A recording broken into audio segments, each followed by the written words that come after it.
join us in a moment of silence and then the Pledge of Allegiance. And let me ask, is there a veteran in the room tonight? When it comes to the pledge, officer, would you lead us in the pledge? Sure. Why don't you step up here? Let's have a moment of silence.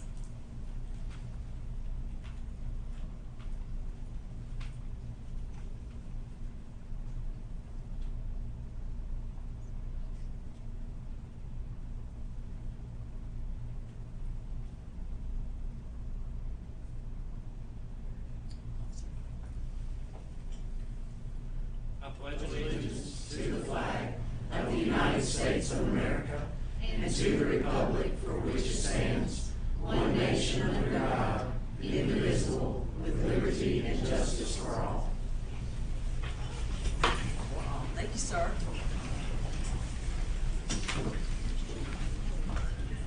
So, oh, my mic, yeah. Forget. We have a packed session tonight. Been a while since we've had this many items on the agenda for a study session, but many of these items will take some discussion time. So, just for housekeeping rules, I'd like the board to be very intent on listening, thoughtful in their comments. It might be a good idea to make notes so that we don't have a whole lot of overlap. We want to get through all of these and we want to discuss them thoroughly. But if a comment or question has already been asked and answered, if you could make note of those things, it might be something that you have on your list or you wanted to be able to ask the question. Let's just not have a lot of overlap and that we move through our agenda items and be very respectful of the time that we have, because we have a lot to cover. So we want to be very efficient in this process.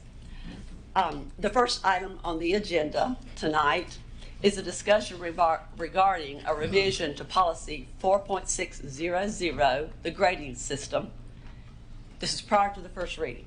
So, Mr. Langford, if you would like to give us any opening comments. Sure. I think this one should be pretty quick. If you remember back in the summer, we discussed how the Tennessee State Legislature changed by statute the grading scale for high school. They went to like a 10-point scale we've had a 93 to 100 scale for as long as I can remember, but they changed the high school grading scale to 90 to 100 as an A, 80 to 89 as a B, 70 to 79 as a C, 60 to 69 as a D, and below 60 as an F. At that time, they changed high school by statute. They sent elementary and middle school to the Tennessee State Board of Education to make adjustments possible for elementary and middle school grading. They did that about, I think, 2 days before our September board meeting. It was right around, we couldn't get it on the board agenda for September, but they did give us the authorization to change our elementary and middle school grading scale to match what's in high school. So rather than have two grading scales, one for elementary and middle and a separate one for high school, we would propose that we change the grading scale to match all the way across K-12 or 412. So that's kind of the proposal. If you have any questions, I'd be happy to answer them. Okay. Any questions? Yes. Ms. Andrews. I know that this is something that I've seen a couple of people ask. So, one, this for elementary and middle will be retroactive to the beginning of our school year, correct? That's correct. But I know specifically, and we've discussed this before, the grading scale specifically for high school, which affects their GPA and so forth, when they passed that, they specifically put on there that it was effective for this school year, would not be retroactive, correct? That's correct. It's So this school year going. That was through the state. Yes, this school year going forward, because the hard part with that, we've had a lot of questions about that, Ms. Andrews, and the problem if you did that is teachers assign grades and base their grading on the old scale. So you really have to match grades to the scale that they were. Now we have updated our transcript, Ms. Collins did, so that it reads the grade scale on there says from 2022-23 forward.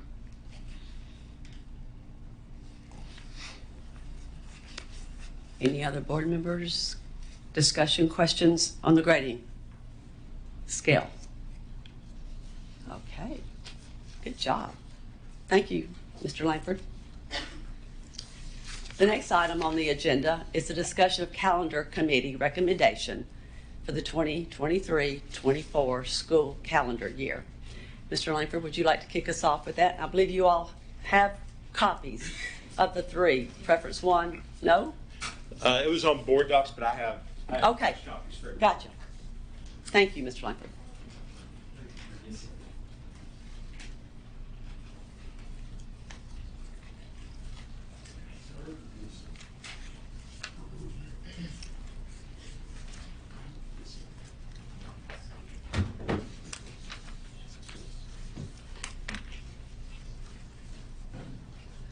Thank you.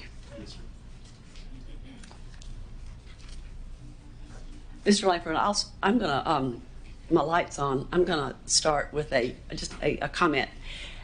I know that when we're on board docs and we're looking at these calendars, you all may print them off at home and have something in hand to look at, but I kept going back to the original and it's so nice to have it laid out in front of you to then make the comparisons or the differences. So, Mr. Langford, whether it's in tonight's discussion or presentation, it just really be great to have a key that tells us the difference between preference one, preference two. I feel like I'm looking for Waldo, and preference three. What are the major differences in the calendars? We can go directly to that and then spot it on the calendar to then make the comparisons. But that's just comment. Yes, Thank ma'am. you, sir. So I will say immediately, if you're new to school calendars, the first thing you want to do is find someone like Dr. Jeff Yon and his team, that Jennifer Vinci.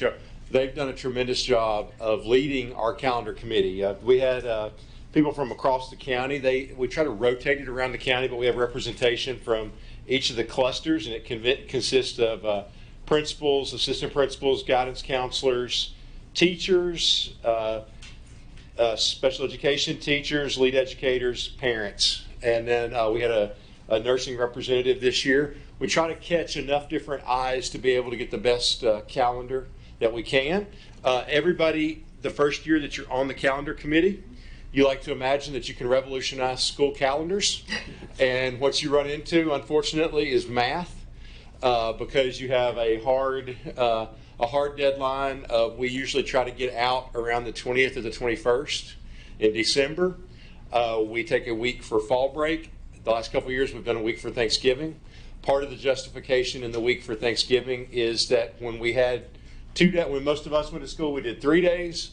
But I can remember, it used to be that way when I was a teacher, and no kids were present on that Wednesday before Thanksgiving, especially families that travel out of town.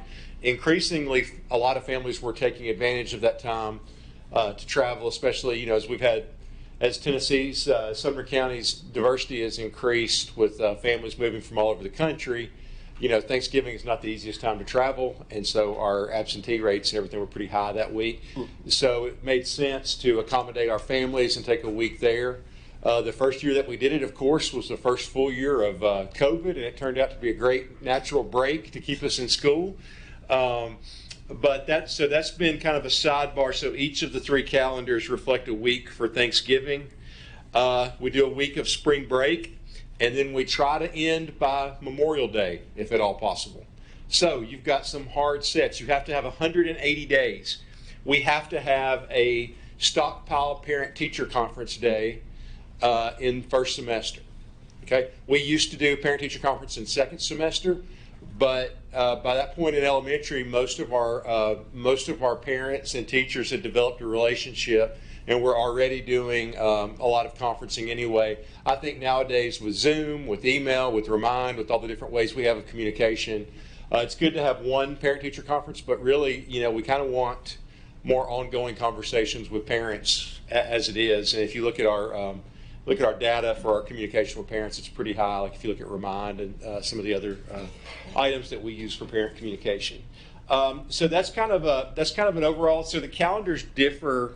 The committee tries to put together 3 different calendars. Dr. Yon can speak to this if you have any specific questions, but I know this year they looked at it grade band specific because each grade band has different needs. So for instance, high schools would like 90 days in the first semester because high schools are on a 4x4 block schedule, and it gives them a couple more days to get ready for the end of course examination. Typically, like the last couple of years, our calendars have broken somewhere around 87, 88 days first semester, 92, 93 days in the second semester.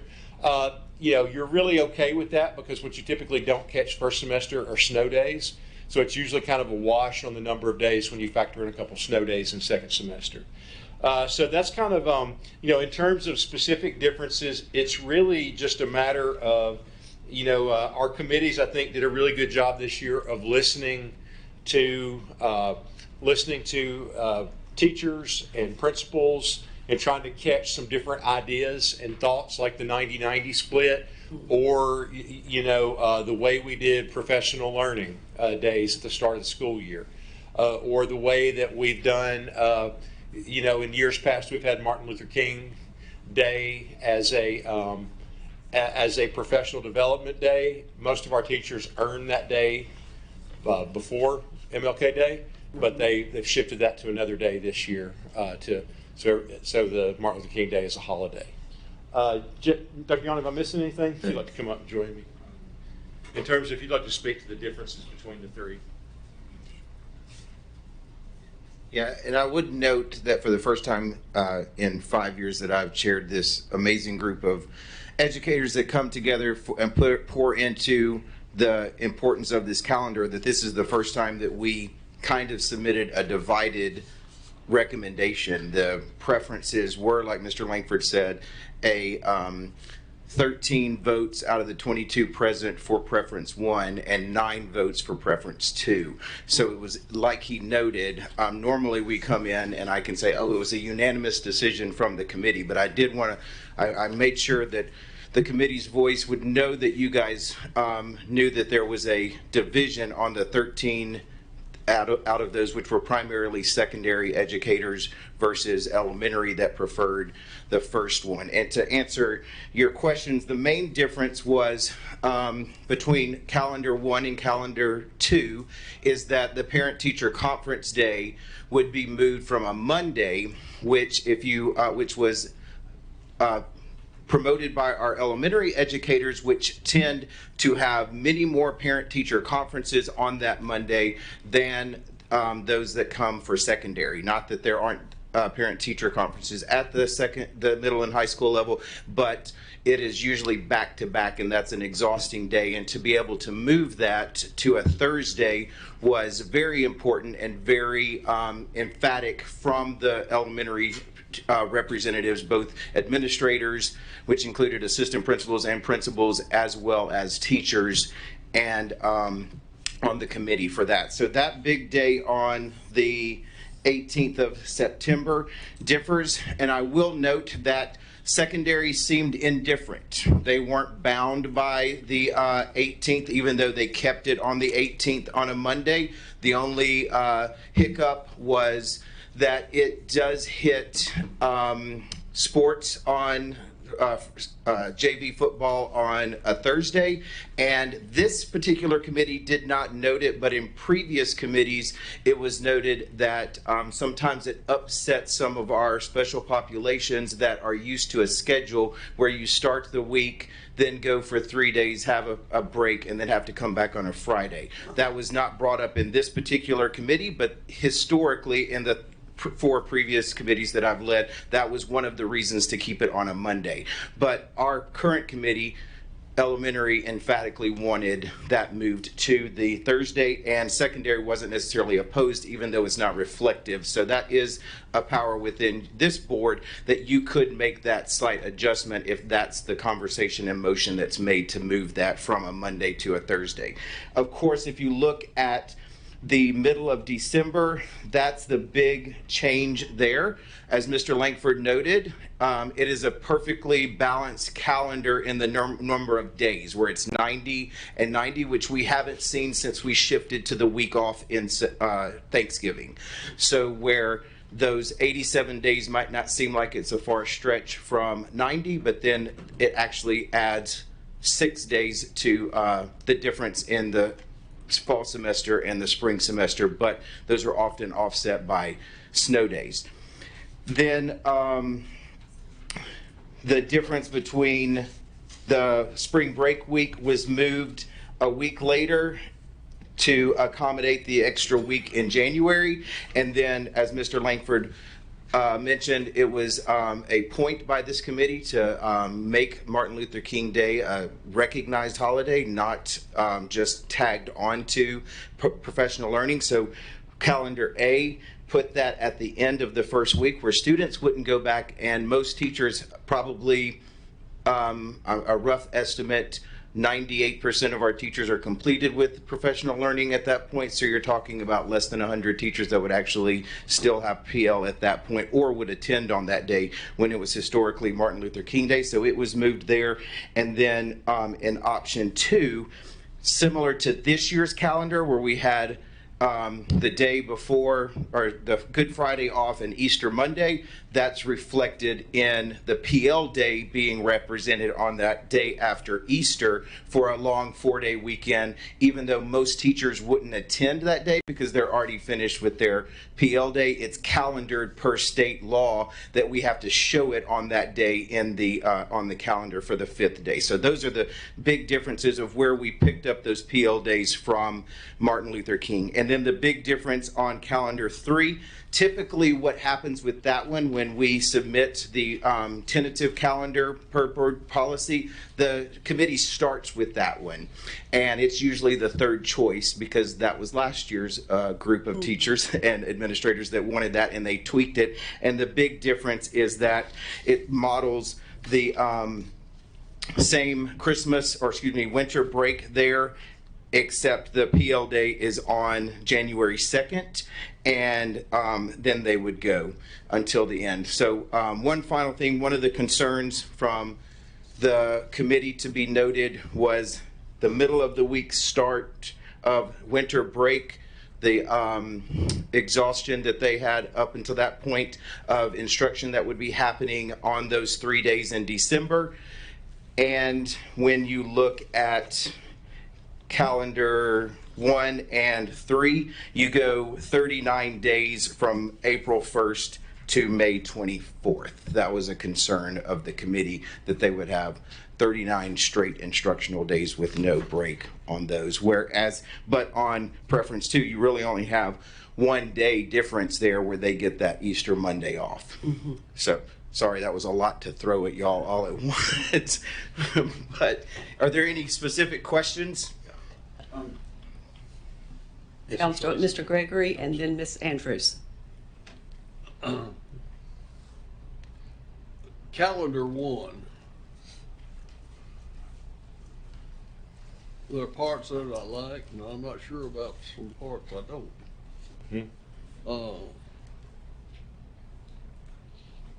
At the end of the first 9 weeks will be fall break. Is that correct? Yes, sir. Okay. At the end of the second 9 weeks, the first 9 weeks of the second semester, is that spring break? It is on all the calendars, yes, sir. So spring break would begin March 18th. Well, on the one calendar, it would move, let's see, on 2 calendars, on 2 and 3, it would be a week earlier based on the start time because of when we come back from winter break. So it's at the end of the 9 weeks, but the 9 weeks on 2 of the calendars starts a week earlier. Because we come back, like the kids would come back on calendar 2, the students would come back on January 3rd, and then on calendar 3, they would come back on January 4th. On calendar 1, they come back on January 8th. So that's the only difference in spring break is it's based on when we come back from Christmas. But we've tried to keep fall and spring break to separate the 2 9 weeks, because in high school classes, we have some 9-week classes. Government, econ, it's easier if you wrap up, and then a lot of our middle schools do related arts on a 9-week rotation. So it's easier it's easier for the students to wrap up a class and then come back to a new one rather than to come back, have a week off, then finish one class and go to, or or go to a new one and then change. I definitely like the break between the 9 weeks and the break. Yes, sir. I definitely like that. Now, if I look at it correctly again, we're going a little bit longer in December, but coming back a little bit later in January. On calendar one, yes, we go until the 20th. Right. Yes, which we typically, most years, we've wrapped up around the 20th or the 21st. But yeah, on the others, we're done on December 15th, and yeah, December 15th on calendar 2 and 3. And then we come back on January, teachers would come back on January 2nd, kids on January 3rd on calendar 2, and teachers would come back on January 3rd on calendar 3, and students would come back on January 4th. So they're getting the same amount of time off. It's just It's when the it's amount before Christmas or the amount after New Year's. Yes, sir. Yes, sir. Thank you, Mr. Gregory. Mr. Langford. Ms. Andrews, you can Yes. cut your light off, Mr. Gregory. Oh, I'm sorry. Thank you, sir. Yes, it's no surprise to Mr. Yon that I have questions. Jeff, this one and one more, buddy. Okay, so looking at the calendars, questions. One has to do with the registration. I had it brought to my attention, and it's the same on all 3 calendars. But we are showing on these calendars that we're going to have evening registration on a Wednesday. And we have lots of teachers and families that's a church night for them, and I think that makes that very difficult. I feel like in past we have split it up where we would do like a Tuesday, Thursday registration maybe, and a Monday, Wednesday PL day then for teachers. Can we look at that for all of those? Because I do feel like that's going to be an issue. I feel like it was probably just an oversight and putting in the days and then not realizing, the day of the week that correlates with that. But I have had a couple of people reach out to me and say that was a concern of theirs. Yeah, I think, Ms. Andrews, we can certainly look at doing that.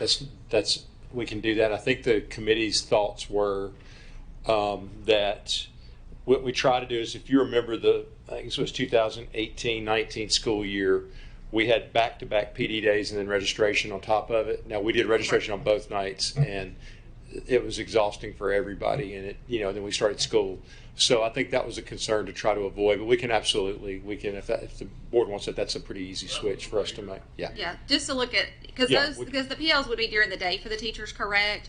And then it would be evening register. I mean, I know that would make Tuesday into Wednesday, and then Thursday a little bit longer. But I feel like for family commitments, it would definitely be worth for us to look at that. Yeah, I think the concern was that you would have a PD day, full admin day with registration night on top of one of them. But we can come up with some options for y'all to look at for next week. Yeah. Okay. Are you saying putting a registration? No, we got. Just swap the Tuesday and Just swap Wednesday. the night. Just Yeah, swapping. not changing the number of days. No. Swapping the. Just yeah. swapping what's occurring on those days so that we have evening registration on Tuesday and then just a regular PL day on Wednesday. Just Yes. moving the day. Just swapping those two.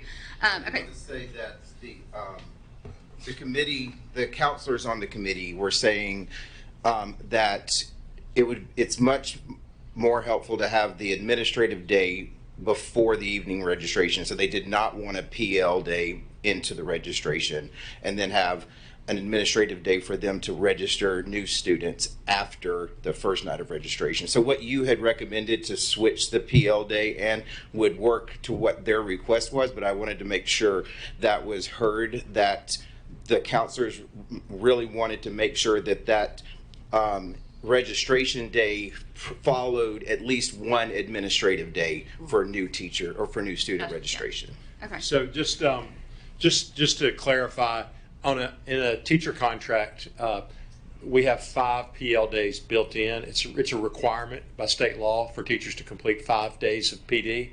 And so it's part of their contracts. We have to build those days into the calendar. And I think what Dr. Young is saying is an admin day is a day where teachers are typically meeting with principals, setting up their classrooms, doing all the things that you have to do to get the school year started, where a PL day is typically all day spent doing some type of learning to grow professionally. Some of those are district days, some of those are at the school itself. And so, I think what they're saying is what we would probably do is if something you're interested in, we can just swap the admin day with the registration and the PL day, and then that way they can have that time, to set up for the registration night. It's hard if you try to do that on top of a PL day. Right. Yeah. Okay. Further questions. There was a little bit of, I've had a couple of questions regarding the conference day. I feel like there was a really good point made specifically for elementary teachers that having it on that Monday makes for a very long day and then for a very long week.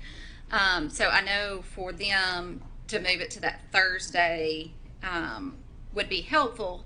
On the flip side of that, I've had upper teachers, high school, middle school teachers. The concern with the Thursday date is if students and families would then just go ahead and take that Friday as well and then have a long 4-day weekend. Has there been a time, I feel like for as long as I can remember with my own students in school, it's always been on a Monday. Has there been a time when we've done a Thursday that we can kind of get a point of reference if that is kind of the case of what families do? Or I don't remember. We would do a Monday President's Weekend off and do parent-teacher conferences on a Tuesday. That's the only non-Monday day I remember for conferences. And the problem we ran into there was we didn't really have very many conferences because everybody just took off out of town and didn't come back until Tuesday night. And we really kind of defeated the purpose of having a conference day. Well, and I feel like that's some of the discussion that I've seen as well of having it on Monday is that a lot of people will still go ahead and take that long weekend. And so what teachers have carved out of their time to be conferences. Parents are taking the long weekend, but then still wanting a conference, so then they're getting additional time. And I think the issue is not so much that there are football games and things like that on Thursday nights. We do increasingly, another thing on Thursdays is that high schools are required to play football games, a certain number on Thursday night because of the shortage of officials. So you will have some high school football games on that Thursday night, varsity and JV and soccer and volleyball. And it's not that you want, sports to wag the dog, but the thing is like those coaches, you have to play some of those games because they're district games and you have a district schedule. And those coaches obviously have to be, so they're not in the building. I always felt like as a high school principal, we did the best we could to avoid having games on parent-teacher conference days, but you inevitably always had a couple. I always hated it when parents came in for conferences and they've got, if you had a varsity football game, a varsity volleyball game, a varsity soccer game, you might have 8 to 12 of your faculty members out, and then it's, we'll have to get with you. I mean, it's not as big a deal now with Zoom because we can pretty easily set up a conference on parent schedules, but it is it's just truly one of those things. It works perfectly in elementary. It's a little bit more of a challenge in high school. Okay. I do want to, I'm just kind of going through the year as it stands. I feel like overwhelmingly I've heard a hooray for the November 1st day. I think there's a lot of parents and teachers that are a little disappointed that we weren't able to put it in this year's calendar due to the election. But I feel like overwhelmingly people are like, I think they were a little nervous with our calendar that would they lose it and it not come back. So I think they're excited to see that day back. Miss Andrews, I'll have to hat tip you. You and I had some fierce arguments about November 1st, and you were completely right. The 9.2 grams of, one more time? Yeah, you were completely right. The 9.2 million grams of sugar consumed on the 31st made for a tough elementary school day the following day. Yes. So it was great. It was so I just want to say that I feel like that has been positive and people are excited. So I'm glad to see that back on there. Then going through, I did have a question as well about the March 5th date. We have that listed as a stockpile day and that teachers are required attendance. The question is, because we already have the 5 administration days and the 5 PL days already worked in, why is that also a required teacher day? Well, I think that's where the math would hit you because it would push us up against with us trying to get done on Memorial Day. By Memorial Day, because you have to have 180 days. So a stockpile day counts. It's one of the 13 that we have due to the ones that we built in, and so Right, but students aren't there, but teachers are. So they're wondering if it's a stockpile day, why is it that they have to be? because it's one of the days that they're being paid for. Okay. So you can take a certain number of stockpile days when children are not present. If you go like we go extra time per day, Right. So it builds in an extra 13 days. One of those we use for parent-teacher conferences, which that's part of state law. We use this other on election days because the election commission has asked us not to have children present in the buildings and we, for safety and security while an election's taking place, and we will. It's hard to imagine, but in March of 2024, we will have a presidential primary. And so that's the date of the presidential Right. primary. So, but we have to, if we made that a day when teachers didn't have to be present, we would have to add a day somewhere else on the calendar. Okay. If we're doing parent teacher conferences as a stockpile day, can we put that notation on the calendar as well? And I ask that kind of selfishly because I know as we get into using our stockpile days, I try to go back and remember which ones. And so if we can have that notation on there, then I'll remember we've already got Yes. those. I think that helps. So just put stockpile day number 2 or whatever. Well, yeah, it'd be 1 and then 2. Yeah, we can do Just that. a notation. Yes, sure. So it does get confusing. Out of the 5 what are technically called discretionary days that we call administrative days, one of those 5 has to be used as a parent-teacher conference day. So it's not actually a stockpile day. It's one of the 5 administrative days. Okay.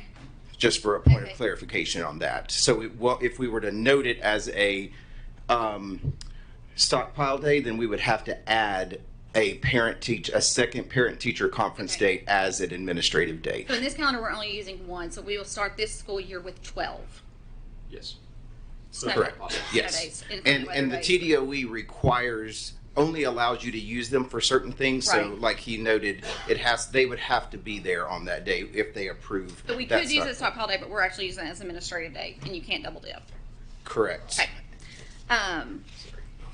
And then I think probably my last question is just because we've had the conversation, I feel like it over the course of several years, and our calendars reflected this for several years, was that we've had Teacher Appreciation Week for our county. We have always moved it to the end of, or the last few years, we've moved it to the end of February, beginning of March, just because May is so incredibly busy and felt like our teachers really got overlooked by having, I know that's the national week, but when it comes to executing that, when you've gotten through, you've had parent volunteers for TCAP testing, you've got field days, you've got field trips, you've got award ceremonies, that it kind of gets lost in the shuffle of that. So we've moved it and then made it coincide the same time that we've done our Teacher of the Year banquet.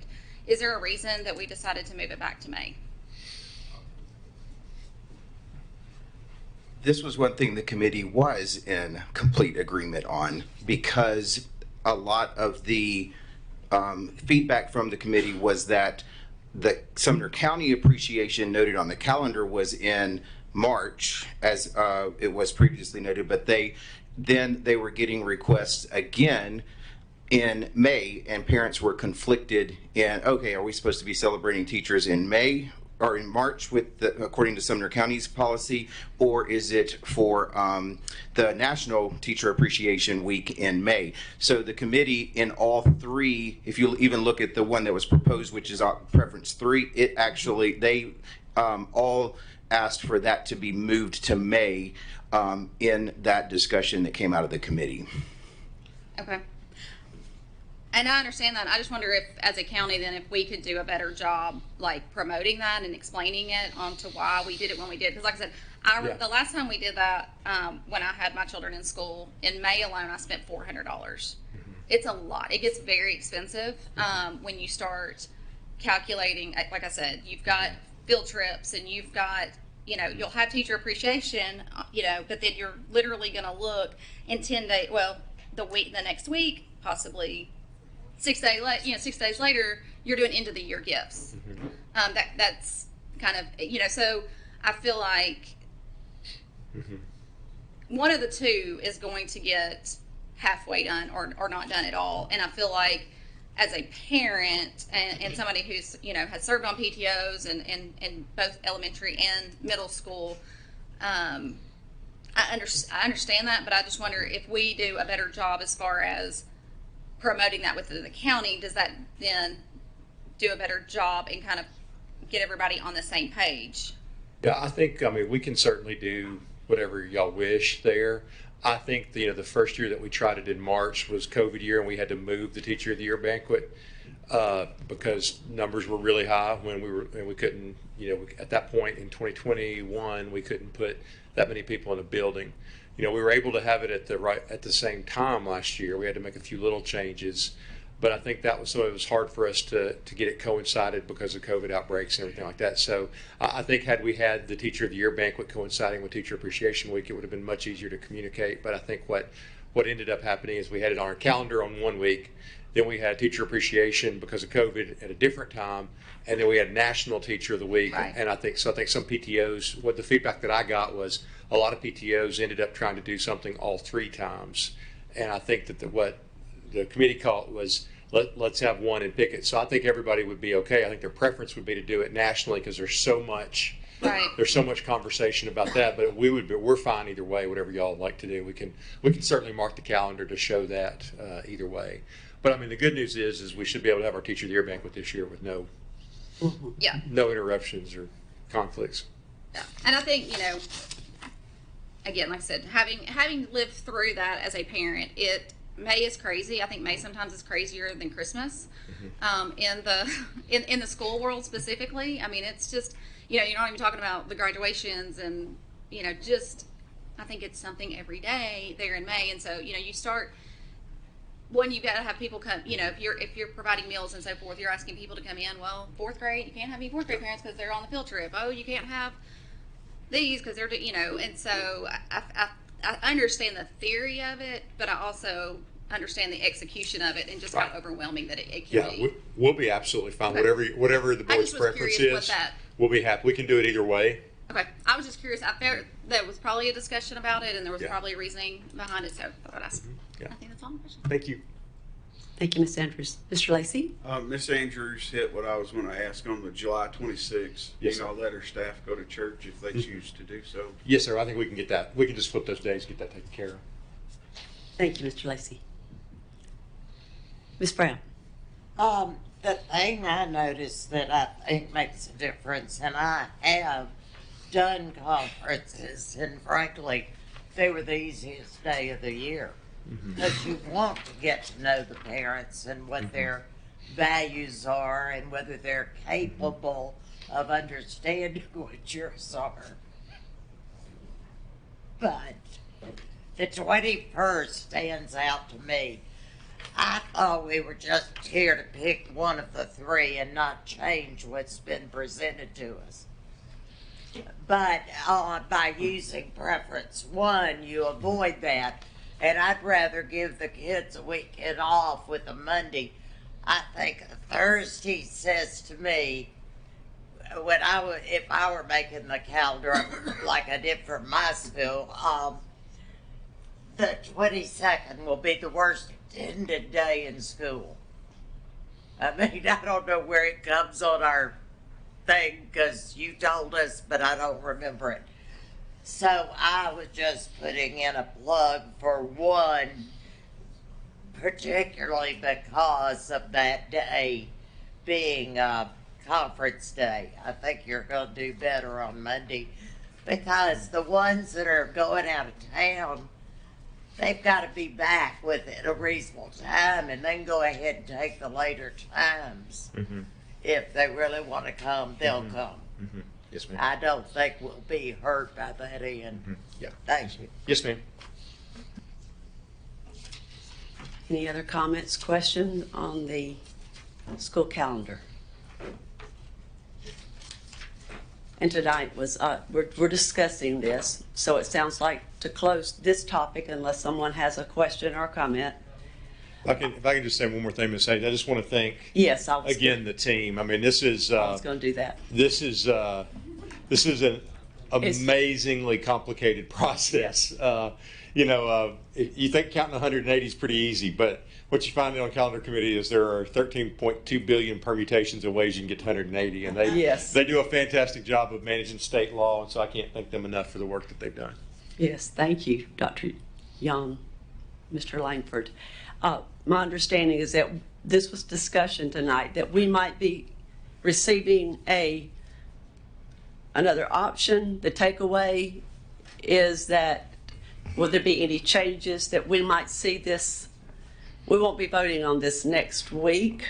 We will. Yeah, in the past, way these stand. Yeah, in the past, what's typically happened, we've had three every year. We have three calendars proposed, and we have this discussion. And over the past number of years, some years there's really no adjustment. Some years there's really good, thoughtful conversation like tonight, and we have made some changes. And then put that calendar forward as one of the options. So we'll make sure that we get, if there are any changes based on the comments from the board, that we get that calendar out there as an option too, and then you'll be able to pick which calendar you think is the best, okay? That's how we've done it in the past. Seemed to have worked pretty well. And thank you so much for your work on this. I served on calendar committee twice in my years of boys growing up here, and it's very hard work. And I think, how often did you all meet? Was it a 2-month, 3-month process? Dr. Young? Yeah, it was an all-day grinded out, and then there was, but the committee rolls half of the committee rolls off each year. Mm-hmm. So that's kind of the beauty of the way it's set up, that they have that. And when you guys vote on the union calendar, you'll also vote on the 2024-25 calendar that they came up with, which gives us a great starting place. So it really is, beginning now, we're talking about 2025. Yes. Unbelievable. Thank you. A lot of work. Okay. The next item on the agenda discussion tonight is the Math Textbook Adoption Committee. And Mr. Langford. Yes, I'd like to take a moment to introduce two people from my team. I've been banned from saying they are math people because they tell me that everyone is a math person. They just don't always know it. And we're trying to change the mindset that everyone is a math person. So these are not our math people that are our math people. Stephanie Miller is a high school coordinator, and Karen Medana is an elementary coordinator. But both of them, in all honesty, they are absolutely correct that they're only in the United States is there the belief that math is genetic. Everywhere else in the world, they believe anybody can learn math. But Ms. Miller and Ms. Medana they were exemplary math teachers, and they are beginning the work. This is math textbook adoption year, and so they wanted to share. The school board, by state law, has to approve the committee that reviews math textbooks. They're going to walk through some of that process tonight, but this is just the start. We have to have the committee approved before we can move forward to actually working through the process of selecting math textbooks. We'll probably be back somewhere in February, March for you to review and vote on what textbooks we adopt. But I'm going to turn it over to them. Yeah, and we're happy to come and I'll talk math with anybody that will let me, but our goal for tonight is to talk a little bit about the committee process so we can get that approved and move forward with our local adoption. So just kind of introducing ourselves and our math background. I'm Stephanie Miller. I originally started teaching in Metro Nashville in 4th grade. When I had my daughter, we moved back to my hometown, taught 7th grade math for a while, including honors, before changing it up a little bit, going to Fairfax County, Virginia, in the DC area, where I taught high school math. Including a co-taught class for English language learners, and then became an instructional coach, math coach, for a few years before taking this position last year as a secondary instructional coordinator. I'm also a Sumner County parent. My daughter goes to Liberty Creek Middle. She attended Howard and Rucker as well. And then I'm going to let Karen introduce herself.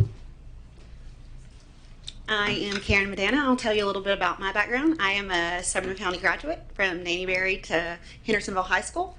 I have taught for 18 years. This is year 18. I'm a first year coordinator, but 15 of those years were in the classroom. I've been at a title school and a non-title school. I was a demonstration classroom for math. I've taught 5th grade math for 12 years, and I've been an instructional coach for 2 years. And like I said, this is my first year as an instructional coordinator, elementary. So we kind of just wanted to share a little bit of the work that we've been doing so far. So here is what we've been working on. This past year, we really tried hard to set a vision for what high quality math instruction looks like in the county. We actually have bookmarks that we're going to pass out to you that we're very proud of for what we have done and how we have set that vision. We have a leadership team that is comprised of 49 teachers, 11 lead educators that span all the clusters. So we're super proud of the work that they have been doing and the leadership they have shown. So this year we're primarily focusing on preparing for those new standards. We've already met, we've looked at what where our standards currently are, and then what they are going to be starting next year. We're also looking at that committee that's going to select our new adoption. Obviously next year the new standards roll out and we will have new curriculum. So this is kind of what we believe in Sumner County. This is kind of what we want to talk a little bit about as we adopt a new curriculum in the county. He talked a little bit about that growth mindset. You know, we're all math people, and we want to make sure that everyone believes that they are math people. Sometimes they get that, you know, I can't do math. Yes, you can. Yes, you can. We absolutely believe that all students K-12 are math people. And that goes with that collective ownership. We have ownership pre-K through 12 that we are invested in these kids. And that's through PLCs, through vertical alignment, and that we are all a stop on that educational journey. And we're passionate about that. We teach the standards. You know, we teach rigor. We want them to understand conceptually and procedural, but also that application. And we wholeheartedly believe that whoever's doing the work is doing the learning, you know, and that's through discussion, that's through collaboration, that's through critical thinking and problem solving. So I'm going to let Stephanie take over a little bit, but this is a graph that just talks about what those new standards look like. You can look at the revised, the unchanged, and the new. And as we talk and she takes over a little bit about secondary, notice in the elementary, we only see about a 3 to 5% change in actual new standards at the elementary.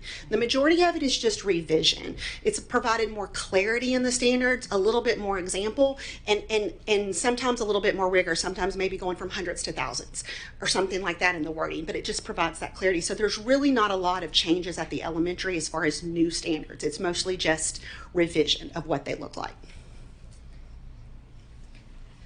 So that leads me to what jumps out at you the most here. That, for me, visually is the change in the high school standards.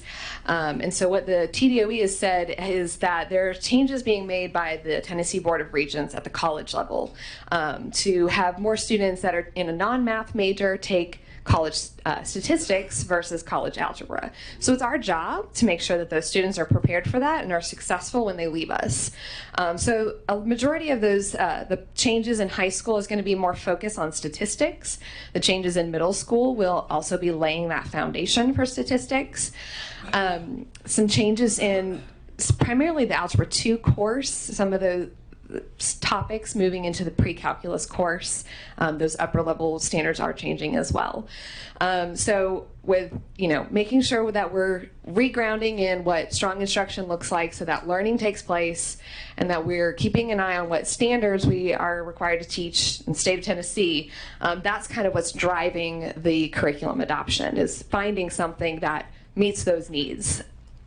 And so for that piece of it, kind of looking at where we are right now, this was a survey conducted by the state of Tennessee with all Tennessee teachers at the end of last school year.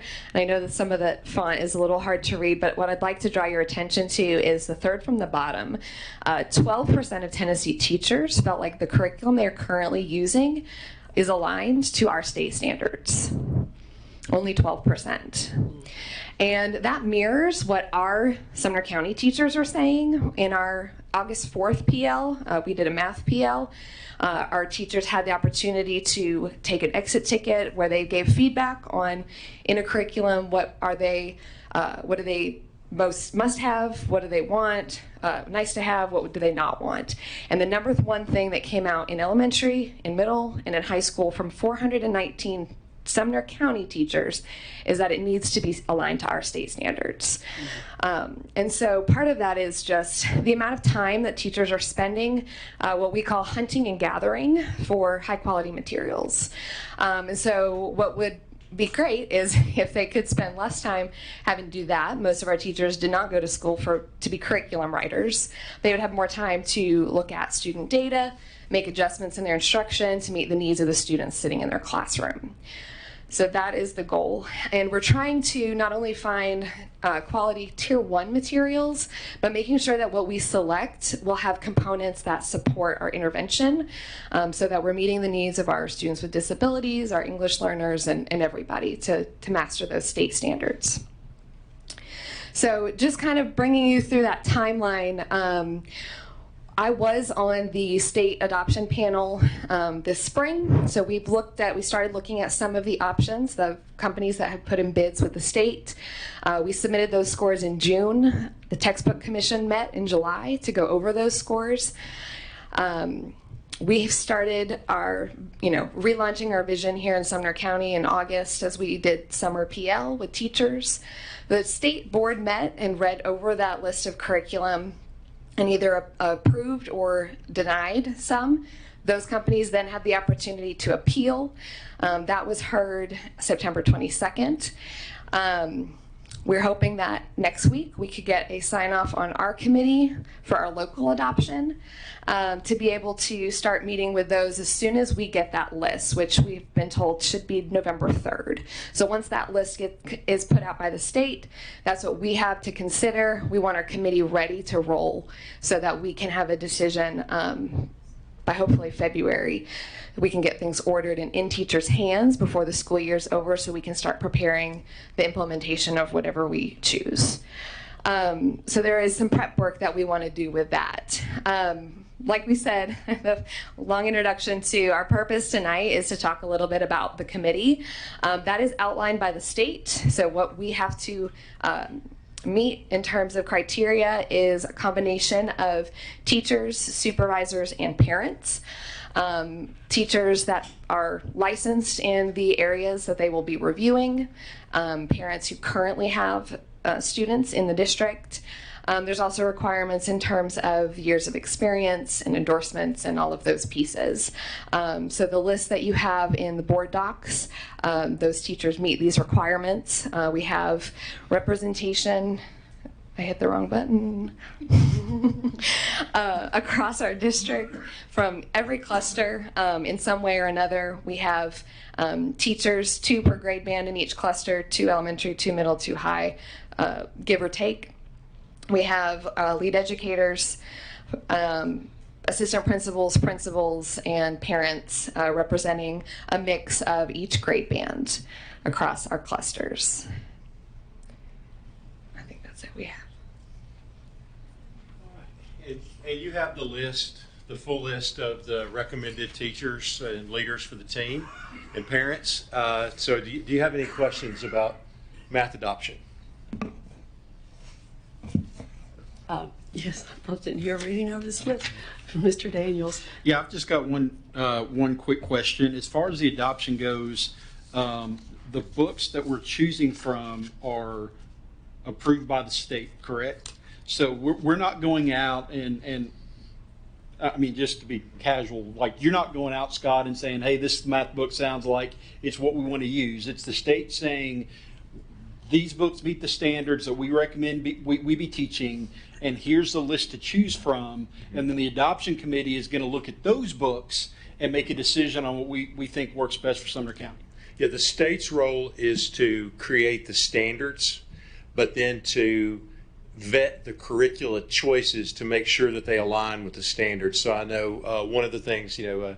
Miller mentioned, she was on the committee. One of the big things is that it has to align with all Tennessee state standards. So the delay has been as some of the curricula had pieces. They were really thorough.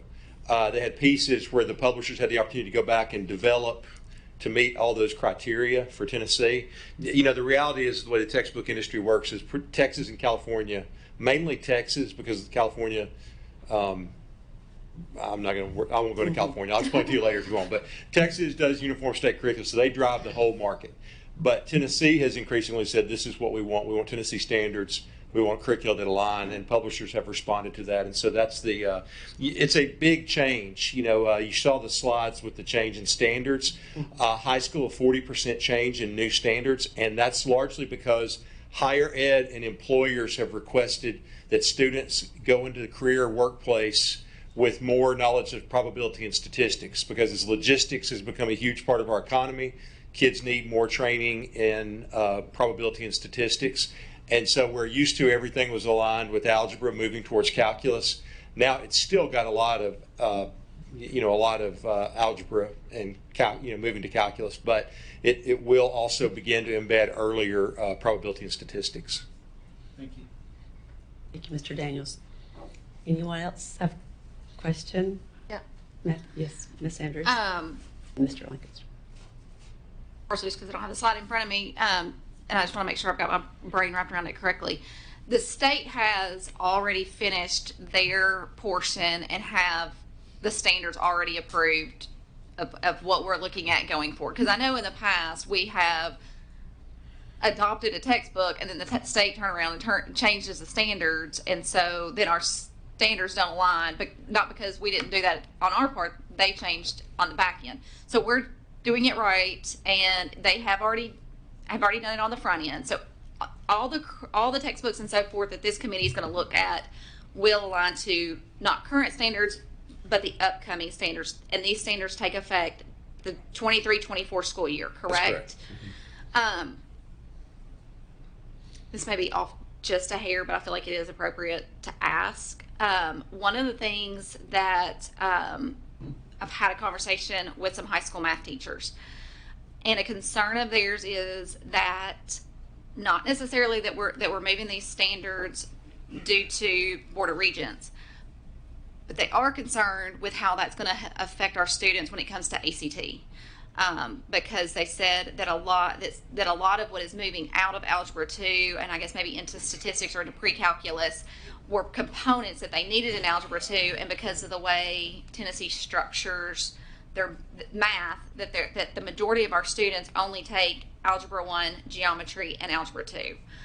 So if they pull those components out, how is that going to affect those? And again, I know that doesn't necessarily go with, but I do feel like it, since we are talking about the standards changing and then having to do curriculum with that, how are we going to address that? Yeah, go ahead. Yes, that has come up in conversation. It's something we want to be mindful of. They're talking about topics like complex numbers is moving to pre-cal, and if a student doesn't take pre-cal their fourth year, then they are missing that. And so one idea that we've already thrown around is we have the math leadership team is the teachers represented from our different clusters. We will, with a new curriculum, update our pacing guides, and that would be a good place to layer in those ACT standards where it makes sense to connect with other topics, whether it be a bell ringer activity or part of a lesson, to layer in some of those pieces that they may not get otherwise. Okay, great, thank you. Real quick, I know math probably more than most other subjects. You have the online practice component that kids work at home. I know every night I feel like I'm on Google Classroom with one kid working math problems. But will the adoption of these new standards and the new textbook, are we taking that into consideration? Does that online portal go with textbooks, or is it kind of something separate that kind of corresponds with the standards, and will it be updated? And yeah, one of our goals with Lancaster, because first off, I spend a lot of nights on Khan Academy trying to help my daughters with Algebra 2 and calculus. But I think what our goal is, there's a couple things. Curricula is significantly better since the last math adoption. To go back to Ms. Andrews' point, Tennessee got it right by delaying curriculum adoption until after the standards were in place, and they did it and gave publishers enough time to respond, because we've also done it where the change is so bang bang that the publishing industry is a slow ship to turn. But there are some really good options out there for math curricula, and what the response that the publishing industry's had post COVID is every curriculum is going to have a strong online component because they built those platforms out, because the companies that didn't do that are not going to be, they're not going to make the cut in the Tennessee curriculum. But there's definitely better ones and not as good of ones that will be on the list. Probably, like, we can see the preliminary list. There are a lot of really good choices. Many more choices in elementary, fewer choices as you go up. But what we hope to accomplish is to get a curriculum that meets our needs online, intervention, because the problem is that, with ELA, with foundational literacy, there are 1,000 ways that you can provide intervention. Math intervention materials have proven to be very difficult, very challenging to find. So we want to find a curriculum that provides the intervention materials that we need, the online materials, and then the ones to support, obviously, our special populations, the EL students and other special populations. Mr. Langford, Ms. Hawkins, and then Mr. King. Okay. Will the standardized tests, such as ACT and SAT, will they be shifting in that direction as well, in order so that we are on track to be ready for that? I would say, Ms. Hawkins, that everything is in flux. I think the ACT will be slower to change because they have to field test questions and things like that. Like, this is such a push from industry and higher ed that I think all testing will shift towards that, because if you're going, if you're going to work in the future, you're going to have a strong knowledge of statistics, probability, things like that. So I think you'll see that shift, but it's not going to be as quick as we're going to have to do, as Ms. Miller mentioned. We're going to have to find ways to put that into our pacing guide to cover those standards. The problem anytime you change standards in curricula is that there's a year or two as those kids are coming through where they're going to miss things, and they will build that into the pacing guide, much like when we lost 9 weeks in the spring of 2020. We had to go back the next year, and like when we did fractions in 5th grade, we brought into that what they would have missed in 4th grade. Like, we'll have to do kind of the same thing and then kind of phase that out after a couple of years. Yeah, so my question is regarding the supplemental slide that was up, and I can't remember exactly what the percentages were, but my question is, historically teachers, math teachers, and in general are supplementing the curriculum. I mean, is that just that's a trend, right? I mean, teachers typically supplement when they need to meet the needs of their students. Is that my understanding? I think. So I think what this is referring to is it was necessary for them to find supplemental materials because the curriculum did not cover the state standard. So there's always going to be, some level of teacher autonomy where they're bringing in additional things to enhance the curriculum. That's not what this is referring to. Okay, so they're struggling in terms of planning to meet those standards, and they're supplementing. Yes. Okay. And do we know, is there a breakdown of typically veteran teachers, are they supplementing versus new teachers? Yeah. Like, what is, I know if there's a new teacher, they pretty much stick to the scripted curriculum, whereas veteran teachers tend to supplement more. Yeah, I think, it's hard to pinpoint it exactly. I would say part of the problem that we have now is it's been 7 years since we've done a math curriculum adoption because of the changes. Yeah. And so I think what's happened is that our veteran teachers, with the exposure to that curriculum, they know all the ins and outs, the strengths and weaknesses of it, and they have found ways to supplement or build. Because the problem is that curriculum is just much better than it was 7 years, especially in math. I mean, it's a game changer when you see what some of the new things are. But I think I would say it's a twofold concern. One is new teachers need the extra support, especially with rigor while they're learning how to teach. Also, I think what we're seeing increasingly is teachers are moving in from other districts or other states. It's just the Tennessee standards are pretty rigorous, and it takes a while to learn. The hardest thing, Ms. Miller mentioned earlier about assessments. A lot of teachers can teach math. It's hard to write the assessment questions that hit the depth of that standard because It's why publishers spend millions writing assessment questions. It's hard to write it's not teachers aren't trained to do that. They're trained to teach the subject, and so the curriculum helps provide that support. But of course, like if you've got a level 5, like if you're talking Hunter, she's a lead educator now, but if you're talking Anna Connor, she's going to know exactly what to add to hit the depth of the standard. And so you want to get that right mix of her having the autonomy to do what she does well, but also not having newer, younger teachers or even more experienced teachers having to spend 4 hours on a Sunday afternoon trying to find all their materials for the week. Okay, so it's basically we're looking for a curriculum that will, I guess, diminish some of that supplemental work. Yes. Cut back on, teachers working at home, taking away time from their families, things like that. Yeah. It's easier to support. If you have that strong online piece, it's a lot easier to support. One of the things we learned in the spring of 2020 is we were having to send home massive amounts of PDF documents and everything else because we were kind of putting things together. This would be able, you'd be able to much more easily access your students' work. And, the assessment part that's so good is a lot of times, like, I don't know which one specifically, obviously, that we'll end up with, but what we see on some of the back end of the products that are out there now that we know are on the list, they've got some pieces where, as a parent, I think, correct me if I'm wrong, you would be able to quickly see where your child is doing well, where they're struggling, like so it's not like, we talked about parent-teacher conferences earlier. You don't have to wait 6 weeks to find out how your child is doing. You can sit down at night and look and see. I think that online piece will be a huge benefit for parents. Okay. Thank you. Yes, sir. Thank you, Mr. King. Any other questions, comments? The textbook adoption for math? Everybody's good? Thank you. Thank you, Miss, if I'm pronouncing this right, Miss Medina and Miss Miller. Thank you. Appreciate you. The next item on the agenda tonight is the discussion regarding a revision to policy 4.302, field trips and excursions, prior to first reading. Any comments, discussion, questions? I think this came up in a review of our internal procedures and our policy, and through HR, Mr. Ott brought this, so it was a good thing that he was reviewing that.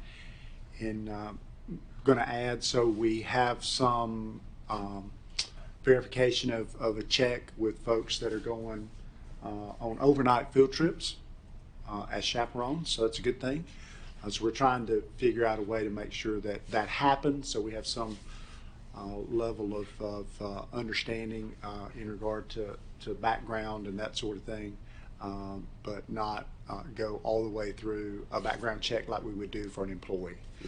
It's a little bit more cumbersome, takes longer time, but certainly I think this is a good thing and a step in the right direction. Be glad to answer questions. Well, that was basically my question. Somebody had sent me a question just when reading this, and I didn't know the answer to it. But what is the difference between a lobby guard check and a actual background check? Good question. So the lobby guard checks the sex offender registry specifically, and so it takes a name and runs through, and then it brings up, you get a photo, you get a name, it brings it up, the sex offender, and you look at that picture and determine is that the person or not. Now, a background check through HR is a lot more extensive. It takes longer. There's more of a cost to it, that kind of thing. Okay. Yeah, because what is the background? I think last time I checked it was $50 now. $39. Okay, I knew it had gone up, but you are at least doing a screening against like a sex offender registry. I think that's the biggest one that people are concerned about. I said it's adding a layer that we haven't been doing. That I think is good. It's important. It's not to the depth that we would do if they were going to be a full-time employee to comply with the state law, but it's certainly, I think a good thing. I think it was a good catch by HR, and I think it's a good thing for us to start doing. Any other? Ms. Sanders is down. Of course. Ms. Of Sanders. course, I have a question. coincidentally, with us reviewing this policy, I had a parent mention to me one of the things for us to look at is I know that when we have our school employees and so forth, and they submit a field trip form and so forth, they give very detailed as far as information as what's, where they're going, how they're getting there, chaperone, all that's laid out here. However, to our parents on their form, we don't always disclose, I don't think by being malicious or anything, it just hasn't been part of it, the mode of transportation. So obviously 9 times out of 10, they're taking a school bus somewhere.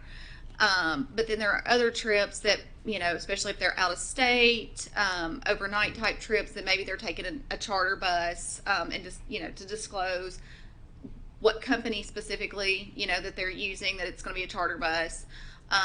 If they're going out of state, for instance, I've got a child that's going to be going out of state. They're flying, and then kind of what other modes of transportation will be used at that point. I feel like to have that information disclosed to parents prior to them signing off on a form is good information for them to have. So I would like for us to consider that being part of the information that we give our parents as they, as. Yeah, and I think, let me talk about that a second. I think that's going to be vastly different depending on what the trip is. So that would be consistent. Probably the best way to do that would be through the actual sponsor of that activity. Because you have athletics, which is going to be a pretty common practice because they have X away games. But then if it's a tournament, softball tournament over spring break or whatever, right. Baseball tournament over spring break, it's going to be very different. So that communication typically probably needs to happen from the sponsor or the athletic coach to the parents because that's part of that planning process. Most of them have meetings that discuss that, should have meetings right. that discuss those types of things. I think that needs to be a necessary part of the discussion. Like if there's a checklist of like, hey, where are you going? Where are you going? When? How much is it going to cost? How are you getting there? Yeah, I mean, we can look. Are you taking Sumner County transportation? Are you taking a charter bus? Are you taking airplane, then charter buses? Now, we ask that on our form that they submit to us. Right. And so, like, it's a charter bus company, we make them provide the charter company's insurance and proof of insurance in those types of things. So, I think you're wanting more communication from, it sounds like you're wanting more communication from the sponsor of the activity to the parent. Correct. Okay. That the information that they are then providing to the parent for that information to be included. Yeah, we can certainly look at. I felt like probably coaches and sponsors were doing that in their own way, but we can try to develop something we can send out, and it would have those bigger items, kind of in there. Right, and I think if you're traveling, if they're going to Rock Castle like all our 4th graders do, they're taking the school bus. But even within charter buses, there may be parents that have preferential treat, or may not prefer their student to ride a particular company or so forth for whatever reason that could be. Or if they say, hey, we're going to fly in and then we're doing this mode of transportation, they may then just need to have a conversation with their student about how to navigate those different kinds of transportation. I think it probably happens more so once we get out of the Sumner County realm, but obviously more information to parents is always better. Ms. Hawkins? Yes, I had a question. What kind of screening do chaperones have who are not overnight field trip chaperones? Let's say, is this level of screening in place for them as well? No, I don't believe it is, because we have a lot of. That would be a heavy lift. Yeah. We have a lot of chaperones that go on school activity trips. So we do obviously when they come to school screen them through lobby guard, but we don't do that, I don't think, as a practice on just our normal school day activities. Okay, so it's more having to do with the overnight part yeah. of the trip. That's right. That's correct. Thank you. I have a question. Mr. Ott, the turnaround time, how long would for an overnight trip, how much time in this being played out in use, do you have those chaperones have this lobby guard screening? Yeah, they're going to do that at the school. We're suggesting within 48 hours of departure. Gotcha. Even though it's immediate, you put the information in, it's going to let you know right then. Right. If there were any problem, that we'd have time to get another chaperone. Sure. Time to make a change if you needed to make the change. I appreciate the thoughtfulness in this, getting this done. Everything we can do to keep our kids safe, especially on overnight trips. Any other comments, questions about this policy? And we will vote on this at the next meeting, at our next week's meeting. Yeah, that's Tuesday. Thank you. The next item on our discussion tonight is the discussion of a dress code policy review committee, and I think Dr. Phillips is going to. Yeah, so I think it's been quite some time since we've had a review of dress code. And this particularly always deals with, high school mostly. Some middle school, probably I've heard more about middle school in the last several years than high school. But it comes up quite often, especially at the beginning of the school year.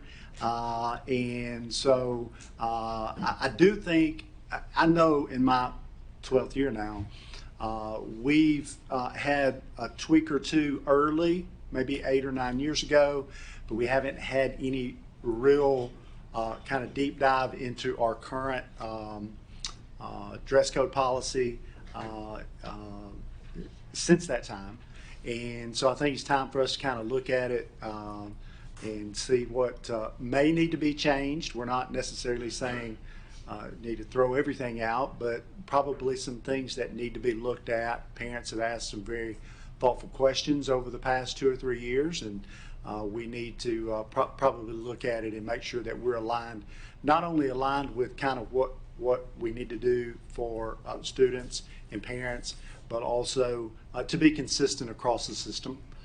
Sometimes if you don't review things, you guys know, and you don't talk about it, then all of a sudden, folks kind of start doing things a little bit differently, and then you're way off track between all of the middle schools or all of the high schools. So I think it's just a good thing to do. What I'd like to do, we probably need to have 2 committees. I'll form those. We'll have some parents. We'll have obviously principals that are on there because we want to get their input from it. If you have anyone that you would like to have on the committee as a representative, a parent or a teacher, or we would just let Mr. Johnson know, okay? I don't have anyone necessarily already in my mind picked out. I did mention this to the principals today on our weekly principal Zoom meeting, that this was coming because as you can imagine, all of them have an opinion about the dress code, and they're concerned obviously about enforcement of not only dress code but any other policy that they are required to follow. So we want to make sure that we get their input, but we also want to get teachers and parents input, and some students too, right? Yes. Because they're the ones that are having to live with the policy. So we want to make sure that we get all of those folks, get the input. We'll do some surveys too online and do some surveys for folks to complete, so we kind of get a good idea. This is a pretty large undertaking for us, but we're trying to get it started. So hopefully we can get the committees formed and then start the work, and hopefully have, if there are any changes, whatever changes occur, we can have that approved prior to spring break, so principals know what to put in their handbooks, and we can plan appropriately for the end of the year for August of next year, right? It'll be here real fast. So that's kind of the goal, and hopefully we'll get that done. Just kind of wanted to talk to you about that so you kind of knew what was coming and why we're doing that. Thank you, Dr. Phillips. Ms. Brown. I heard you mention surveys. I assume that's among the teachers. Does it include the students? Yeah, I think we'll probably just have some open surveys out there that we may even have some that are geared more to students and geared more to parents, but we'll work through that. But yeah, we want to make sure that we get you know, a good cross section of our groups, all that are involved. I would like to request that the principals give us an idea, because it's been so long since we've done one. Yeah. I have no clue. I see what's being allowed, and it just doesn't dawn on me there's any limits to anything. But I want to know what matters to them, Well, we'll have where their level of comfort is. We'll have principals on the committee. Good. So there'll be middle school principals on the middle school committee, and there'll be high school principals on the high school committee. So Right. we'll make sure they're included. Yep. Any other questions? I assume that that is the two committees you referred to, I am. because you're going to have a high school and a middle Yeah, school I think you need separate. to have one for each. Otherwise, it gets very. I'm sorry. Mm. We'll need. I think in my mind, we just need to have a committee for middle school and high school because they're very different. And so once you get all of that conversation happening, I think it will just be different. So we'll need to have two different committees. Thank you. Will you include Yes. any elementary Ms. Henderson. principals? Um, The reason I ask that is because I feel like there does need to be a perspective of kind of a gradual, you know, this, probably more appropriate in the middle school group. yeah, either group. But I do think that there needs to be some elementary representation, just so that they realize, like, this is what we're used to at the elementary level that they're coming into you Yeah. being allowed with, type of thing. Probably a good Just- idea for just a bridge. Yeah, probably a good idea for the middle school group, since that's the next transition. Good point. Seeing no other lights on, we will move. Thank you, Dr. Phillips. We will move to the review of policy 4.403, the reconsideration of instructional materials and textbooks. Yep. And we are going over the process that we have in Sumner County for the reconsideration and a review. So Dr. Phillips, you want to Yeah, kick us sure. off, and probably Mr. Langford. Yeah, we're will going to be- hand some information out. This is really in reference to a book that was challenged. Mr. Lacey mentioned this, and we've communicated back and forth, and also with Chairman Brewer. And next week we will have a book, A Place Inside of Me, that a parent in our school district has challenged as being inappropriate to be in the library collection at an elementary school. We will have a vote by the school board, according to our policy, next Tuesday about whether to remove that book from the libraries or not. Let me wait until they finish, so it's kind of hard to. Two different directions. Thank you, Norma.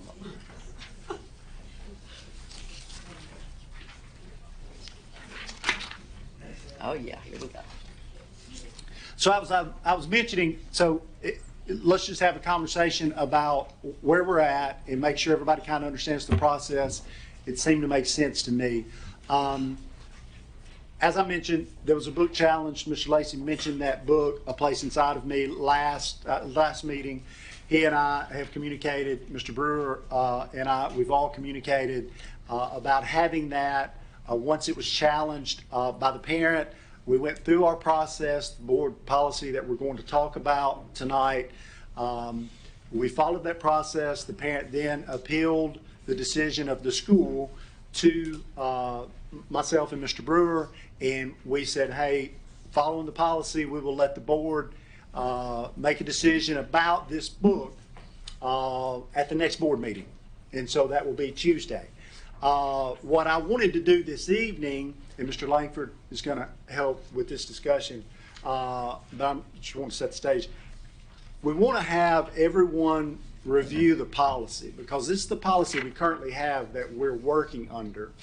This is the one that we have followed up until this point, and make sure everybody understands kind of what we're tasked to do. And then I think Mr. Langford's also going to share the criteria that the school used with the school-based committee to review that particular book and make their decision, and give you a copy of that criteria so you can kind of go over that before next Tuesday. So in your mind, you kind of can understand what they were looking at. And then make available the book. We had 2 copies of that particular book in the school system. The entire school system had 2 copies. So we didn't think it was prudent to order more copies to give all of you a copy of the book, but we have it available. We have those 2 copies in Mr. Johnson's office. So any of you that wish to look at the book, read the book, we just ask that you call Mr. Johnson, make a time, come up and look at the book. Certainly, I think that would be something that you all would want to do before you vote on the book. So kind of just wanted to kind of give you an idea of tonight's discussion is more about the process of how, we have arrived at this point, the policy we currently have, and then next Tuesday, you'll be asked to vote about this one particular book. Now, in the future, you may have other parents that challenge books that are in the library collection at other schools, other books. And so this may not be the only one. So that's kind of in my mind why I wanted us all to get a good understanding and kind of our feet set about what criteria the schools are using when they form the school-based committee, and then what you will be tasked with as parents make appeals to library books at individual schools. And then if those appeals are challenged by the parent, then it would, under our policy, go to the school board making a decision about the book. Is that clear? Is that good? Okay. So the policy, Mr. Langford, do you want to talk a little bit about the policy? It's pretty straightforward. We'll just kind of go through it. Scott, if you want to, just kind of go through the policy. I hate to read to folks, but it's important for us to understand kind of the policy that we have, and then why we have worked our way to this point, and then Tuesday what we'll be asking you to do as an agenda item. Okay. All right, thank you, Dr. Phillips. If you have, I know it's a lot of paper. So Board Policy 4.403, it lays out the policy, I'm down to number 1, inform the complainant of the selection procedures and make no commitments. Request the complainant to submit a formal request for reconsideration of instructional materials. Inform the superintendent and other appropriate personnel. Keep challenged materials available for use during the reconsideration process. And upon receipt of the completed form, the principal requests review of the challenged materials by an ad hoc materials review committee within 15 working days and notifies the appropriate supervisor and superintendent that such review is being done. The review committee is appointed by the principal and includes certificated library media personnel, representatives from classroom teachers, 1 or more parents, and may include 1 or more students. The review committee takes the following steps after receiving the challenged materials: reads, views, or listens to the material in its entirety, checks general acceptance of the material by reading recognized and evaluative reviews, determines the extent to which the material supports the curriculum, completes the appropriate checklist for reconsideration of instructional materials, see the School Media Center Manual, judging the material for its strength and value, and presents recommendation to the principal for further action and to the superintendent for purposes of information. If the complainant wishes further action after receiving the recommendation of the committee and the decision of the principal, an appeal may be made to the board. So I think, the checklist is this document, okay? And it walks through basically what I just read. In addition to Board Policy 4.403, there's the Library Bill of Rights, the Freedom to Read Statement from 1953, and then the reconsideration form. And then to inform the checkbox for inform the principal. And it basically walks through the steps of getting the request, notifying the appropriate supervisor, gathering the review committee, and then that review committee listed members listed below. And then it just kind of walks through how the review committee is formed. If you look, I won't read to you the freedom to read statement, but that's there for you to look at, the Library Bill of Rights. And then lastly, the checklist for reconsideration of instructional materials are guidelines that our media center specialists and then the committee would use as they work through a challenged text at the school level. What is the overall purpose of the material? Under A, is the purpose accomplished? Under authenticity, is the author competent and qualified in the field? What is the reputation and significance of the author, publisher, producer in the field? Is the material up to date? Are information sources well documented? Are translations and retellings faithful to the original? Does the material appropriateness? Does the material promote the educational goals and objectives of the curriculum? Is it appropriate to the level of instruction intended? Are the illustrations appropriate to the subject and age levels? Under content, is the content of this material well presented by providing adequate scope, range, depth, and continuity? Does this material present information not otherwise available? And does this material give a new dimension or direction to its subject? And then on the back, reviews, source of the reviews, favorably reviewed, unfavorably reviewed. Does this title appear in one or more reputable selection aids, yes or no? And then it has spots for recommendation. That's for school textbooks. I apologize. If you'll look on the back of, there's a teacher staff request for reconsideration of instructional material, and then a citizen's request for reconsideration of instructional materials. And the citizen's request, to what in the materials do you object? What do you feel might be the result of a student using this material? For what age group would you recommend this item? Is there anything good about this item? Did you read or view the entire item? Are you aware of the judgment of this material by literary critics? What do you believe is the theme?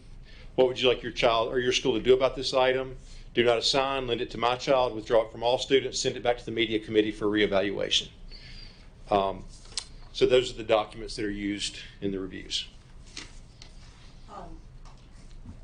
I don't have a 3 of 3. Is that intentional? No, it was a print. It had like a, Okay. I can give you one. It cut off, it was a footnote.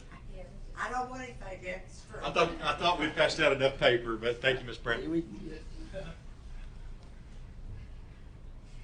Really just want to make sure, as I mentioned earlier, because, next Tuesday you're going to make a decision about this book, but there could be others in the future. So we just need to make sure that we get the process and you guys are comfortable with how that's going to occur from the time the challenge is made at the school level by a parent, the process they're going to use, the criteria, and then make sure that you all are comfortable with what you're going to be tasked with if they appeal it past that. Mr. King handed out, don't want to steal your comments, but I think he handed out a part of the legislation that's new that kind of deals with a similar aspect of this in regard to the library books and how that's going to some parts of that might change, could change policy in the future. It could change this policy, but it also there's a lot of language in here that it's probably more procedural in regard to having a list of library books available, those types of things that are in here. I think if you look, we're kind of down on C. If you look, that's kind of where our policy drives us to is the part that says, hey, a local board of education shall evaluate material for which the parents' feedback is provided and establish a procedure, which already have that, to determine whether that's age and maturity appropriate for the school. And it's consistent with the school theme and mission. Is my mic, there we go. Mr. King. Yeah, so there was some question about our policy in regards to an appeal. If you read our policy, it just says at the end, item 7, if complainant wishes further action after receiving the recommendation of the committee and the decision of the principal, an appeal may be made to the school board. And so that's pretty vague. No one really knew, what does an appeal look like? Do you just send an email? But apparently it sounds like the appeal is we're going to vote on a book, right? So but in the policy right now, it is pretty vague. Like, what is the appeal process, I think, is a question that I know that several parents have asked me. What would that entail? Who do I contact, and things like that. But what I handed out is the new law. This is the Age Appropriate Materials Act that was recently passed, and my question, the question would probably be best answered by our attorney. It's a legal question, and if you notice that under B, we have items 1, 2, and 3. Item 2 spells out pretty much our committee process, like what you explained. The principal puts together a committee, and so on. But item C says a local board of education or public charter school governing body shall evaluate each material for which feedback is provided according to the procedure established pursuant to subdivision B2. And so my question was, and again, I don't believe we'll get an answer tonight.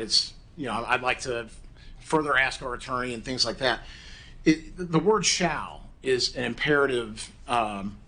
It's a mandate. It means that this action must be taken by the board. And so, to me, what I read here is that this inevitably does away with the appeal process. In other words, item 2 of item B2, the local school forms their committee, and at the same time, item C seems to indicate that the board shall also evaluate the material. See, right now we have the committee forms and makes their decision, and then an appeal can happen or not, and it's optional.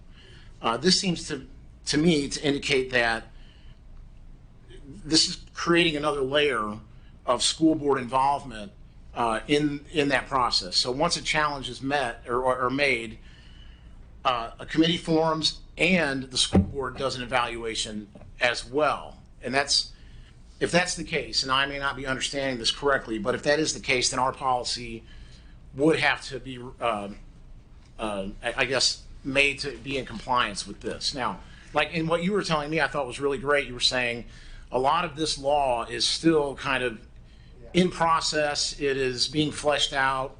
We're getting directives from the state as to how to implement it. Yeah. Can you elaborate on that a little bit more? Well, so look at A and B. Yeah. Listen to this. A and B reads out by saying by 22 or beginning with 22, 23. Well, this law passed in obviously in this past session. So you really, between the time it's passed and signed and goes into effect, doesn't leave a lot of time for that to happen at the beginning of the year, right? Because we're not even back yet, really. So I've asked that particular question, just trying to say, hey, do we have to have our librarians have all of this information posted to their school website, what all's involved, or every book that's in the library collection, those types of things. This even goes down to the classroom, what students can have access to in their individual teachers' classrooms. Mr. Langford can talk about that a little bit, but the main point of that, we were told, it says by that time. You could do it the last day of the school year and still be in compliance with this. So I say that to say we've asked, JJ, we've asked TDOE and the Tennessee State Board about what guidance are they going to give school districts about these particular nuances of this law. And supposedly, do y'all remember? I think, December. The law kicks the process to the textbook commission, and so I know, like in the last, we get a weekly email from the Department of Education, and they were looking for districts to submit their plan for how they reviewed materials. Like, my understanding is that there will be a school level review team, a district level review team, and then the state textbook committee will be the state level review team. And if the state makes a decision, then that applies to every school in the state. But they have until December to put out those guidelines. And I can tell you, like, I checked the textbook commission agenda, and they just finished up all the appeals on the math curriculum, and so they're digging in there. But I do notice that they've started gathering documents from school districts to see how review process works at the district level. So I would say probably by December we'll have some guidelines on how they're interpreting the law that they will ultimately be the arbiter of, the decision maker on. But Mr. King, you're correct in that assumption that once we get some more guidance about those particular parts of this new law, very, very well could change our policy. Okay. No question about that. And I think this is something that we're trying to use the policy we have Right. Currently until we get enough guidance to make a thoughtful change that hopefully we won't have to change again because it complies with the law and the intent of state board. Okay. One other question. So the committee at the local school level does their work. They evaluate the material, they evaluate the book, and then they fill out the report. Now I understand that the committee members need to remain anonymous. I can understand why that would be the case. Obviously, the librarian they're gonna know who that is and things like that. But then they'll bring in teachers, or they'll bring in even a parent. And I understand that would it would be important for the committee to be anonymous, those folks to be anonymous. But concerning the report, is the report at the end of the process, at the end of their meeting, is that made available to the challenger? And is it made available to the public, or does that remain hidden, like just in-house?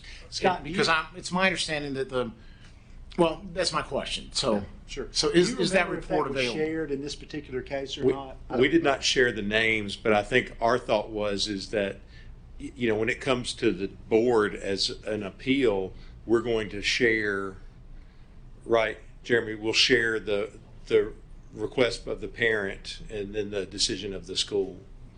Yeah. Well, I just mean like the actual report as to, for example, they provide, what is just an example, what is the reputation and significance of the author, publisher, producer in the field? Is that information given to the challenger at the school before it ever, even if there's no appeal?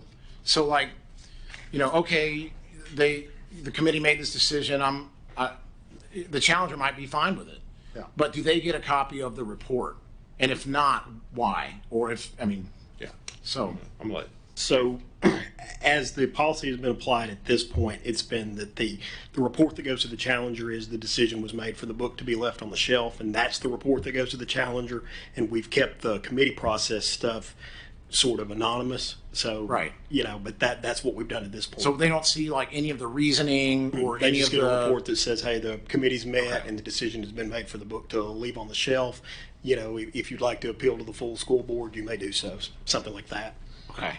But I don't know that this is kind of all new ground for Yeah. the most part, but I don't know that we necessarily, I think for the reasons you stated, probably the committee members wouldn't want their names put out there, but I'm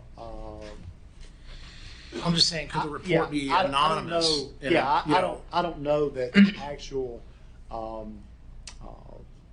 actual ruling of the report of how they interpreted the book and the criteria. Yeah. I don't necessarily know that that's something that we can in the future release to a parent that's challenging a book. Wait, you don't know if we can? No, I don't know that we should not provide that. Not provide Yeah, that. I mean, I agree. I'm with just you. thinking if I challenged the book, I would, and they said no, we're going to keep it.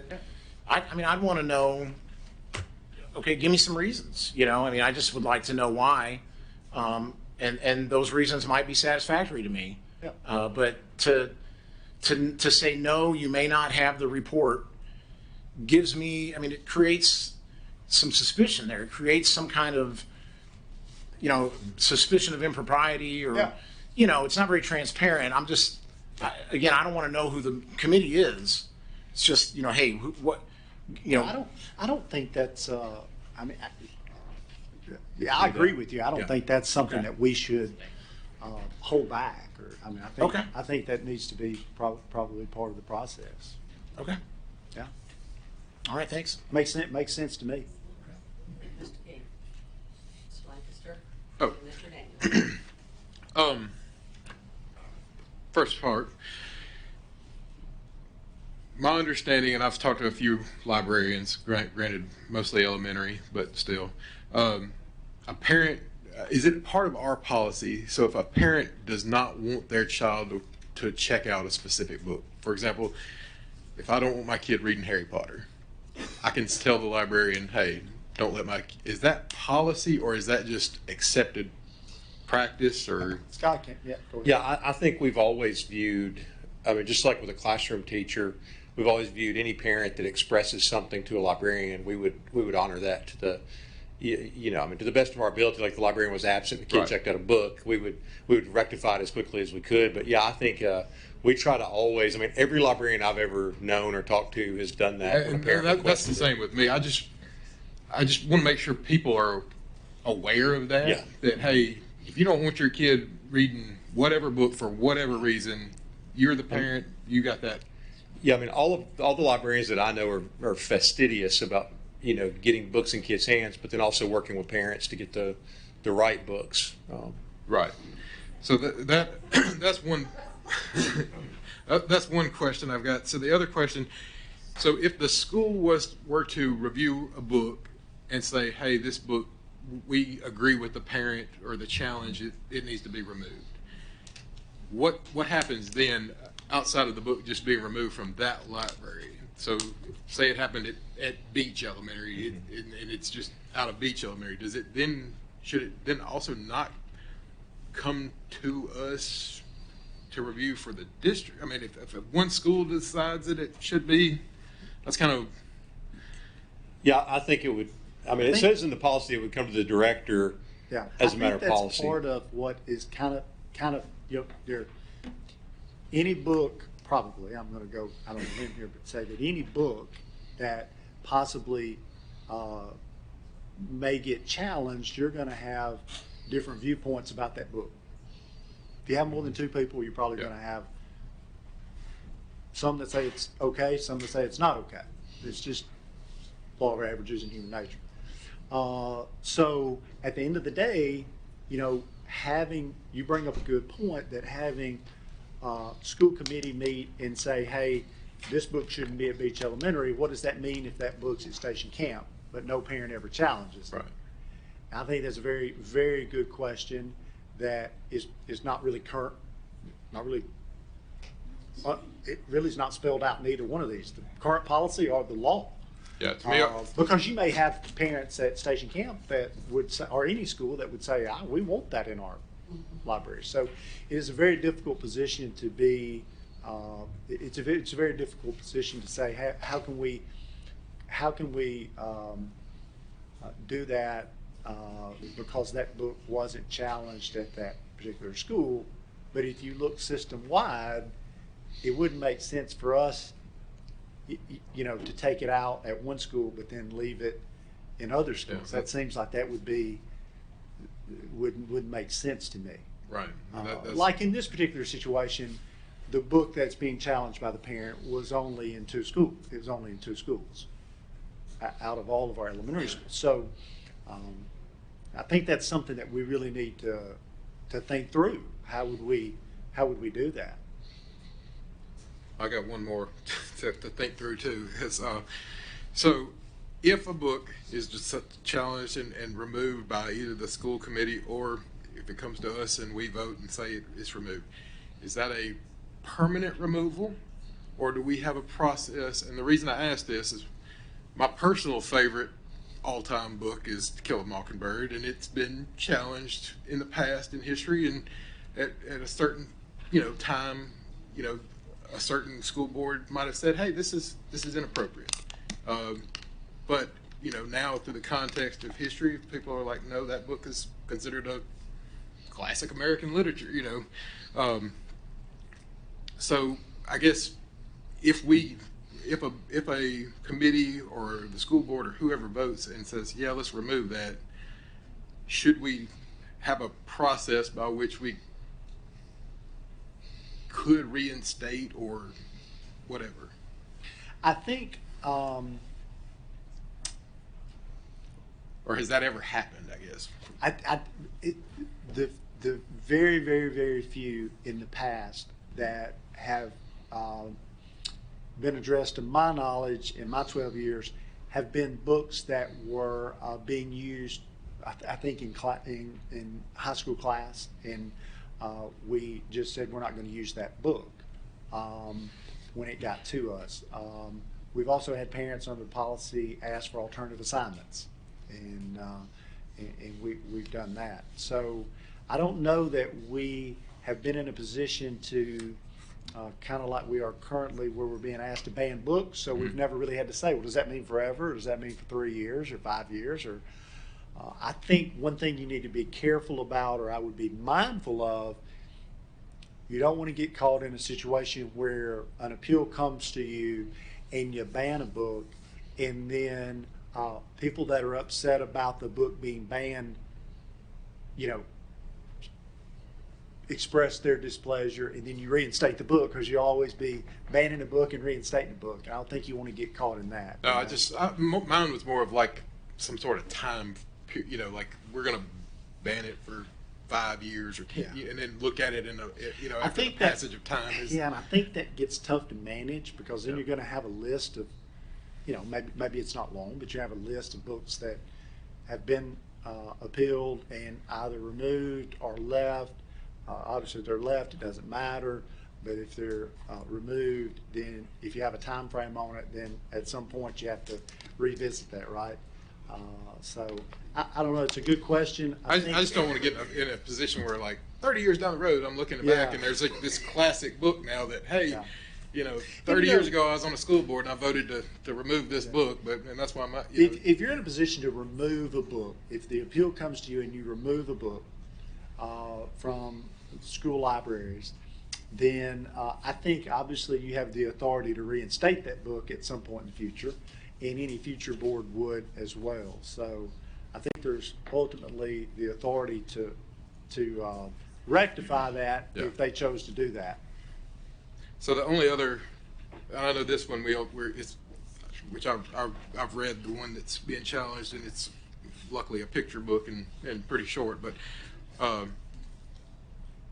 for future, if we get are we going to put and this maybe we'll probably have to do more of if we realize that we are required to do this as an appeal process and have something stated, like have a time frame of when we get this on the calendar, and have, if it's an 800-page book, and you're like, hey, next Tuesday I need you to have this read. I'm like, I think, I think the policy, when it says it, the one that I think Mr. King was saying was a little bit unclear, where it says at the end in item 7, if the complainant wishes further action, receive the recommendation of the committee, the decision of the principal appeal may be made to the board. We didn't put in there at the next meeting, and I think a little bit of that gives you an opportunity until the policy's changed, because we get some clarification.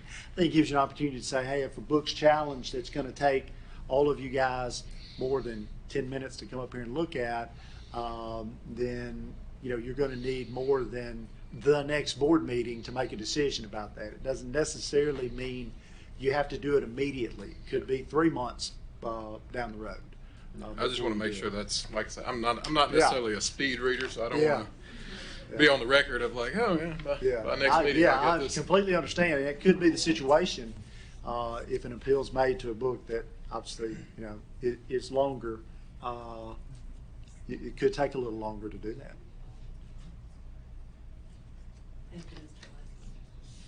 Yeah, thank you. I had just a couple of questions follow up on Mr. Lancaster. One of the questions he asked was in regards to parents requesting that books not be checked out by their kids, and if we had a process. Is our checkout process at schools automated? Yes. Okay, so, and I know you kind of Well, I said mean, that. automated in the sense that they scan it. Yeah. Yeah. But I would assume that if they're scanning it, they know what student is checking out that book, because I mean, I get emails or messages that, hey, your kid's got this book and it's overdue, and then we find it at the bottom of the laundry hamper a week later or something like that. I mean, it's kind of normal, I guess, with especially elementary school kids. But yeah, I would think that there would be some process where if a parent didn't want a child reading a specific book or a specific series, that we could somehow tie that into the computer system, where if they tried to check it out, it would flag that book to, hey, this is on the list of do not read for this student. Yep. I don't know that our system is built to do that right now, because of the complexity of listing individual students on a specific book. I think probably for right now where we are is if a parent had I think a parent could specify to a librarian, like, I want like a certain category of books, like, I don't want them reading something that's maturity-wise older than 13 or something like that, or specific Harry Potter or specific things like that. I don't think that, I'll check, but I don't think our system would allow us to like pinpoint. The library system works on the tracking the books and what kids it has, not like the kids to, you know what I'm saying? The database is not set up, and I wish it were, but I think that's the human factor of our librarians working with parents. From a technology standpoint, maybe worth looking into that to see if there's a way to automate that process, just to take some of the headache out of the librarian's hands, I think. The second part to that is, one of the comments I think Dr. Phillips just made is that this library book that is being challenged, or the book that's being challenged, is in 2 libraries. What's the process that librarians go through to select books? So I think that, there are a lot of things that go into it. One being they try to get books that meet the needs of their kids. So I actually asked that question today, and so the answer that I received is that the first point of contact is that teachers request certain books based on what they see that they're using in their classes that would supplement, for instance, like, we have a module in 3rd grade on the ocean.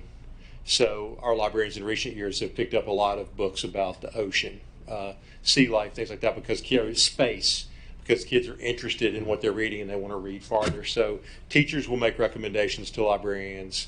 Students will make requests to librarians, and they'll look in to see if they can get those types of books or that author or whatever. And then they use, there's a library guild list, and then there are publications that like national librarian level publications recommend. They look at award-winning books and things like that, and then they try to use their discretion to figure out what's best for their community, like in terms of interest and appropriateness. That's kind of the process, and then they usually work. So they pick the books that they want to purchase, and that goes to the school principal to review. Well, and I know, and we've got book fairs going on now, and I know that occasionally, or I say occasionally, with book fairs, part of what they sell gets them money to purchase books from that supplier. And so, and you kind of mentioned that they've got a list. They say, hey, principal, here's what I would like to purchase and recommend, and then the principal approves that. So, the last question I'll ask is just kind of getting back to my previous question about that checkout process. And I know we asked, is there a way for a parent to say, hey, I don't want to read this book, and whether it's on paper or noted somewhere, or they are able to stay on top of that and manage that process. Is there how many parents have made requests of our libraries? Do we have a number? Like, I mentioned there's technology that can probably allow us to do this, but if it's a $750,000 investment, and we've got 4 parents at 3 schools that have made a request, the ROI may just not be there. So do we have an idea on how many requests, or the librarians, do they know how many parents have come in and said, hey, I've got a kid on, or a student that is associated with the do not read title? I can ask librarians. I can find out. I don't have that information tonight, but I can certainly shoot out a message to librarians and see. That's a quick question. Just like if a kid's in the library, how long are they in the library? Is it like 30 minutes, 10 minutes? Mr. Lacey, it kind of depends on the grade band. They spend a little bit more time there in elementary because they usually are on a rotation. They go to the library and they check out books. Middle school, some. High school, it's pretty much by choice. Like if they go to the library in a high school English class, it's usually to do research for a paper or something. They don't have a lot of time built in to go to the library just to check out books. Middle school would have some, like it kind of depends. Like there's not a uniform time in middle school. Some will go in there, sometimes they'll go in there if they're doing a report or research in social studies class or science class or English class. Some English teachers will take their children to the library in middle school, but usually that's 10 or 15 minutes to let them check out a book for pleasure reading that they then take home. Elementary, they do a little bit, they don't do we learned the Dewey Decimal System and things like that. They don't use that anymore, but they teach them different aspects of literature. They read stories to them, things like that. So it's a little bit more, librarians do a lot more like hands-on with the kids in elementary school. But in middle school and high school, the librarian or the media specialist kind of functions as a way to access research and information for in line with what they're doing in their in their assignments and other classes. Ms. Brown. I see this getting more complicated by the minute, and as per usual, as you all know, I'm the one that never thinks like anybody else, but I hope you'll listen and give it consideration, because I believe anything that's simpler and faster works better, and you get a lot. I don't believe in banning books. I should also throw that in there. So I don't think we should even get into that. All we have to do is pull those books, put them behind the counter. If somebody requests one of them, is ask for their parents' name and phone number, and I think the librarian should call them, although they must send a written note that they agree for their child to check it out. That way we've reversed it and put it on them without so much work on us. And I do think that the librarians, they probably are buying bulk, where they just throw in books and say, here. They're going to have to be more careful in what they pick up and do a little bit better screening so that we don't have so many of those.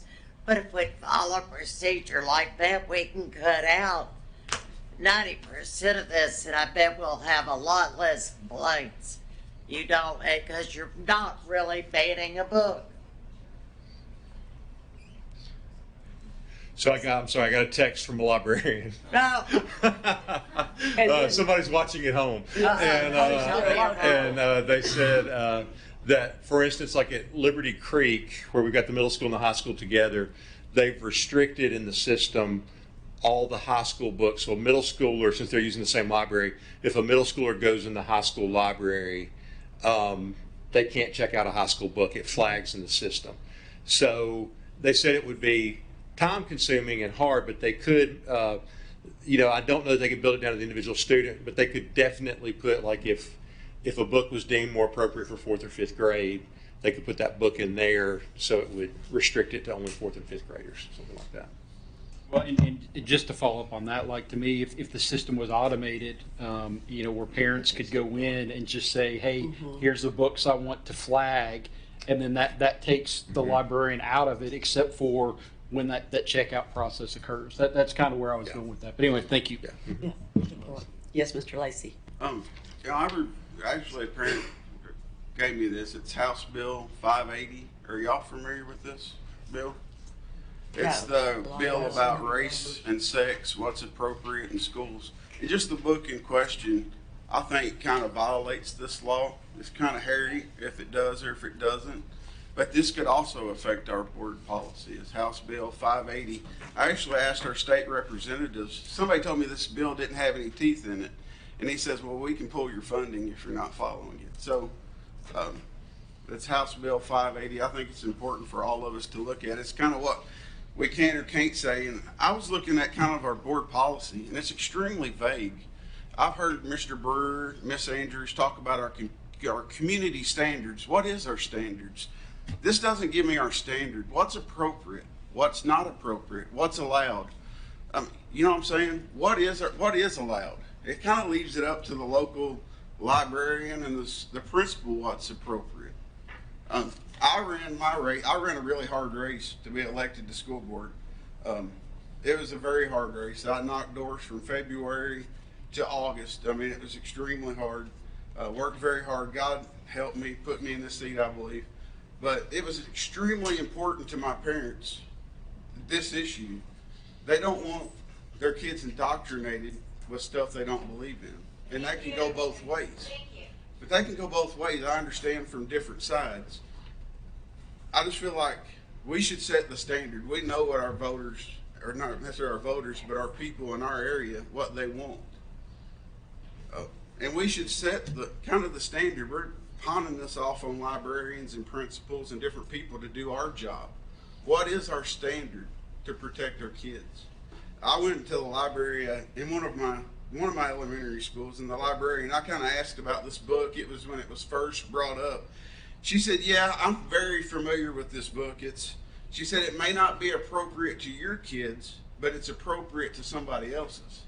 And that may be fine, but it doesn't have to be in our library. Maybe it has to be the way this lady over here, but the way she said, maybe you put it to the side, and if that parent wants them to check out the book, I'm fine with that. But like I said, my people want this stuff that's inappropriate, not to be getting into our children's hands. Sure, and I think so. Kind of to steer us back to what we're to do here. I think you're doing that. So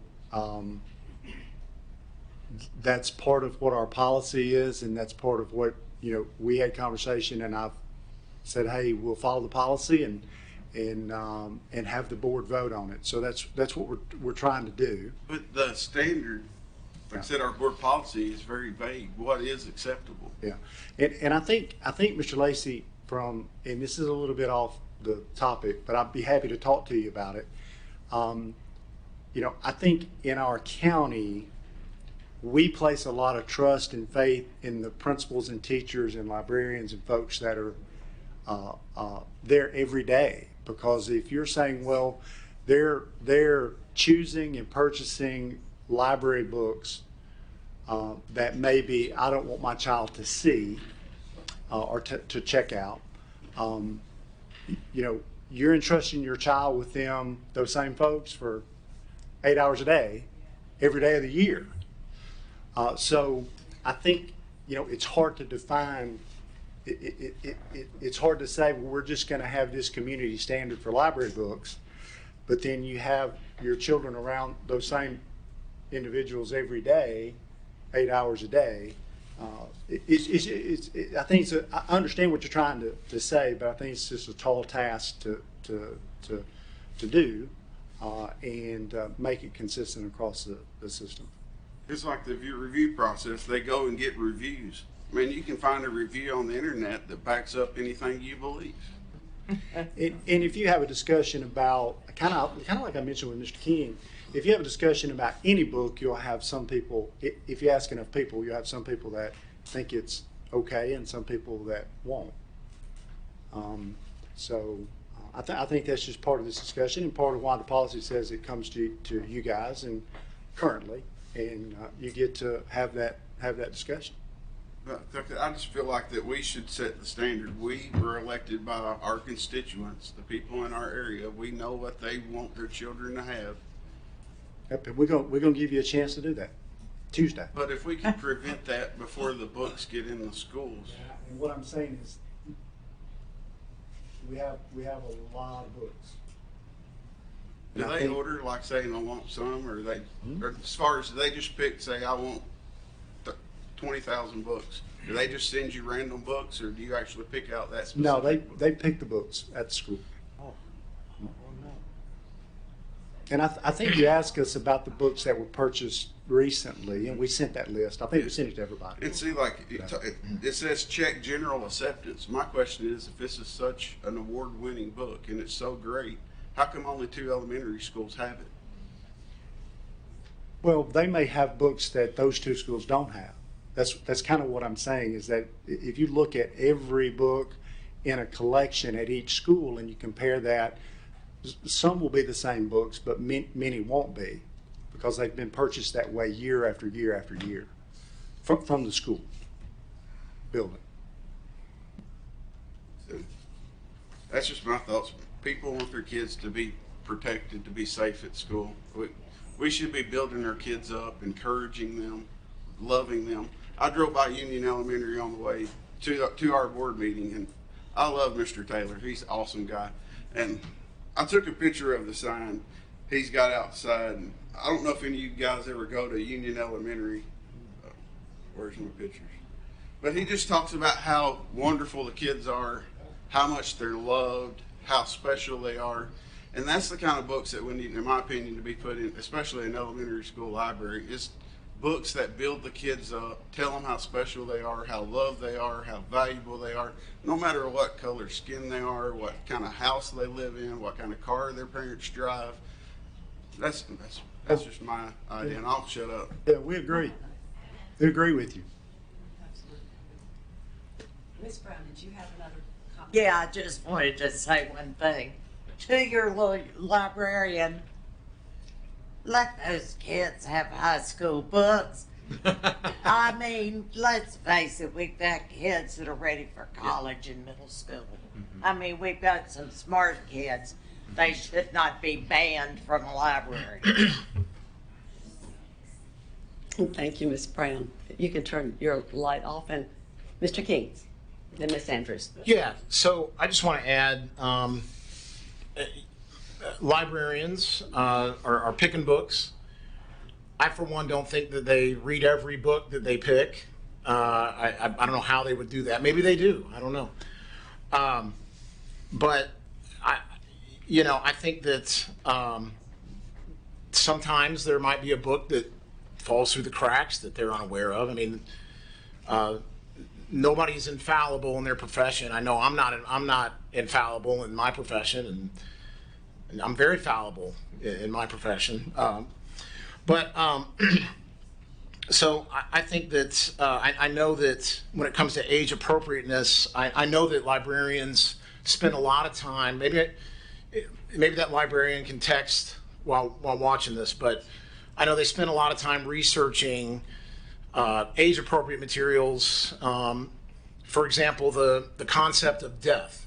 Okay, you don't just throw that onto a kindergarten class, right? There's stages and levels in which you introduce certain topics, and how certain students at the grade level are going to handle that. And I know that librarians are very well versed in knowing those parameters and how to introduce topics at the right age.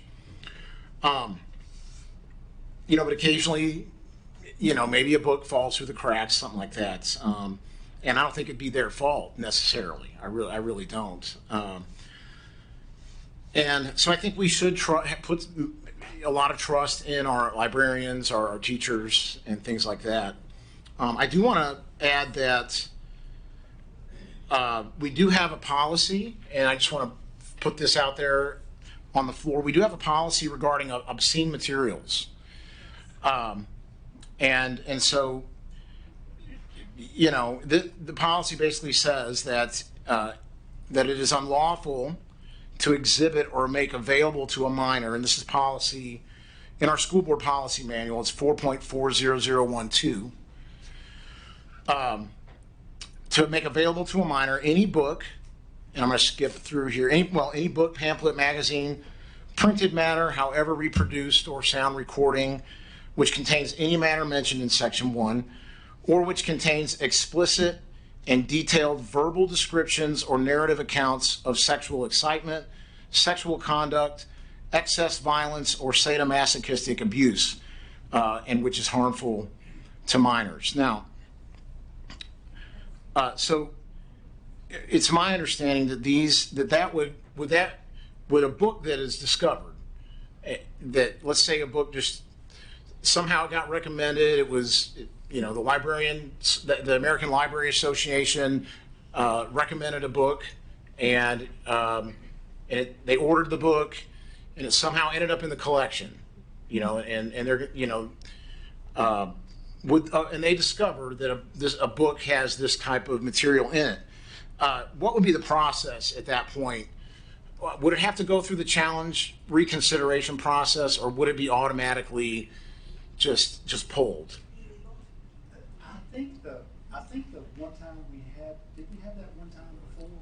I'm trying to remember so I can answer this correctly. In my time here, Scott, do you remember? I think we did have one, and we did remove it because we reviewed it, and it felt like that complied with the policy, and we took it out. I think so. Like if it met that standard, we pulled it. Yeah, I think that's the way we did that. Okay, so a parent wouldn't have to challenge it. No, and it wouldn't have to go through that whole process. Right. Okay, and one more question. From what I understand, this is a very rare occurrence. It has been in the past. It has been in the past. In fact, I think Jeremy, you had mentioned something. Is this the first one this year, or the first time? First one this year. Okay, and typically in a given school year, are we seeing a lot of challenged materials? No. Yeah, many years ago. I was going to say, this is the first one. So we haven't had a challenge in, you're saying, many years ago? Mm-hmm. That's the last one we've had at the board level. Yes, sir. Okay.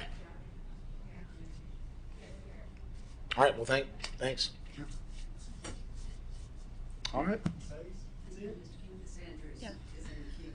Yeah. I think that's That's right. Yeah, I think there's been some great discussion. I feel like one component that we need to be very mindful of and not overlook, and that is that our librarians are competent adults. They're trained professionals, and they love our students. They're there for a purpose. They've had to go through distinct training to be a librarian. It's not, You can't just be like, oh, I'm going to be a librarian today. You have to have certain certifications in order to do that.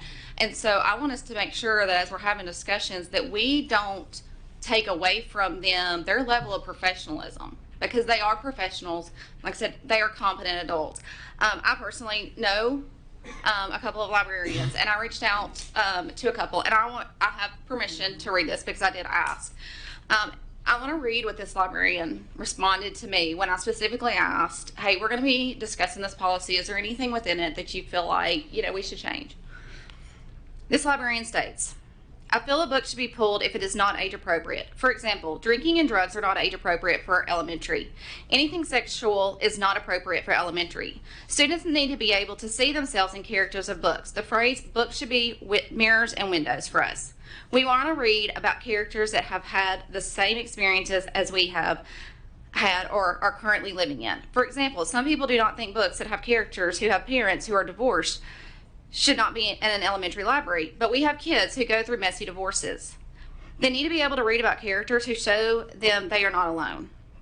Also, there is the issue of characters that have same-sex parents. We have kids in our schools that have same-sex parents. It does not matter if you agree or disagree with that. The fact that parents are the same sex does not make the book not age appropriate. The book that is discussed at Jack Anderson is a poetry book. Whether you agree or disagree with the content, this is an issue that some of our students identify with. They need to have access to books like this. I believe that every parent has the right to choose what books his or her child should read, but a parent does not have the right to tell my child what he or she can read. When we start pulling books off the shelf that do not go against being age appropriate, we are pushing our own beliefs and values. And I think that that's pointed, that for their perspective, our librarians, we have hundreds of kids in our schools. We are a public school, and those kids, there's a multitude of things that those kids have experienced in their lives and they deal with on a daily basis. And I think, as she said, just because that's not something that is one of my beliefs, we need to be aware that we are here to educate all children. All children are entitled to a free and public education. And so that is part of state law. And I feel like our librarians do a great job with that. I've also spoken to another librarian who kind of disclosed the same thing of, if they get a book that they personally are like, this isn't appropriate for my group of children, yes, they will pull it. I know I've seen that specifically. We talked about book fair.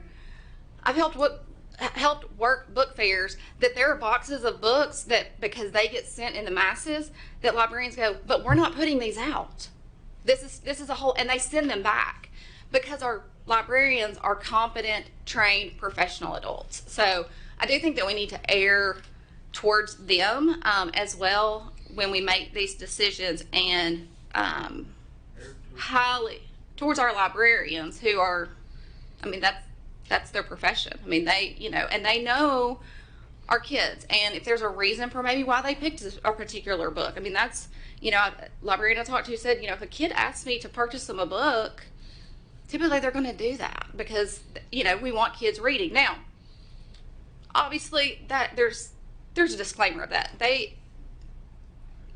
think right now if a third grader says, hey, will you get me a Dahmer book, we're going to be like, no. Mm-hmm. But at the same time, I will say this.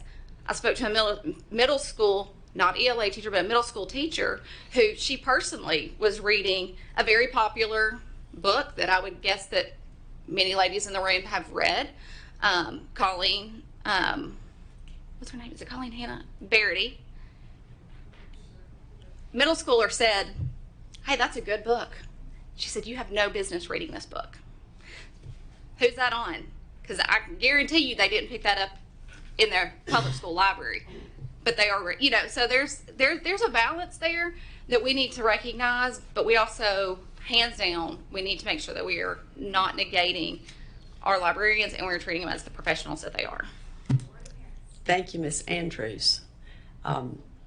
If there are no other comments, I would say, questions, yes, sir. Also, like I heard in the audience, but like I said, parents know what's best for their kids. But I was just curious. I kind of asked a while ago how long the kids are in, say, in elementary school. Mm-hmm. You said 20, 30 minutes. Or can kids grab a book off the shelf and walk over and sit down on the table and read it, or without checking it out? I don't remember. It would vary, Mr. Lacey. It would depend. I think they would have times where they would just come in and and read for 10 or 15 minutes, but I think probably, I can find that out, but a lot of times now I think they're coming in for a specific rotation class where they're teaching about different types of books and things like that, or they're reading like, I've been at Lakeside Park before. Their librarian, makes books come to life. So our librarians do, what Sandra said, they do a whole bunch of different things, but I've been in there when they've read a story to kids to get them connected to an author or a book, and so I think you would see a couple things. But there is obviously some time where they can get a book and look at it. But I would say probably 95% of the time, when they're getting a book, they're checking it out to take it home to read. I appreciate the discussion, the great discussion we've had on all of our agenda topics. Thank you to the presenters tonight. Mr. Langford, thank you. Dr. Phillips, information that was provided to us. Mr. Ott, thank you. As a reminder, Liberty Creek, Thursday, 10 a.m. is the first, correct, Jeremy? And then 10:30, the ribbon cutting at Liberty Creek. And then Monday, the Public Charge School Commission hearing is at 1 p.m. on Monday, for any of those who want to be able to attend that. I think the information was sent to us. Yes, so you can find that in your emails.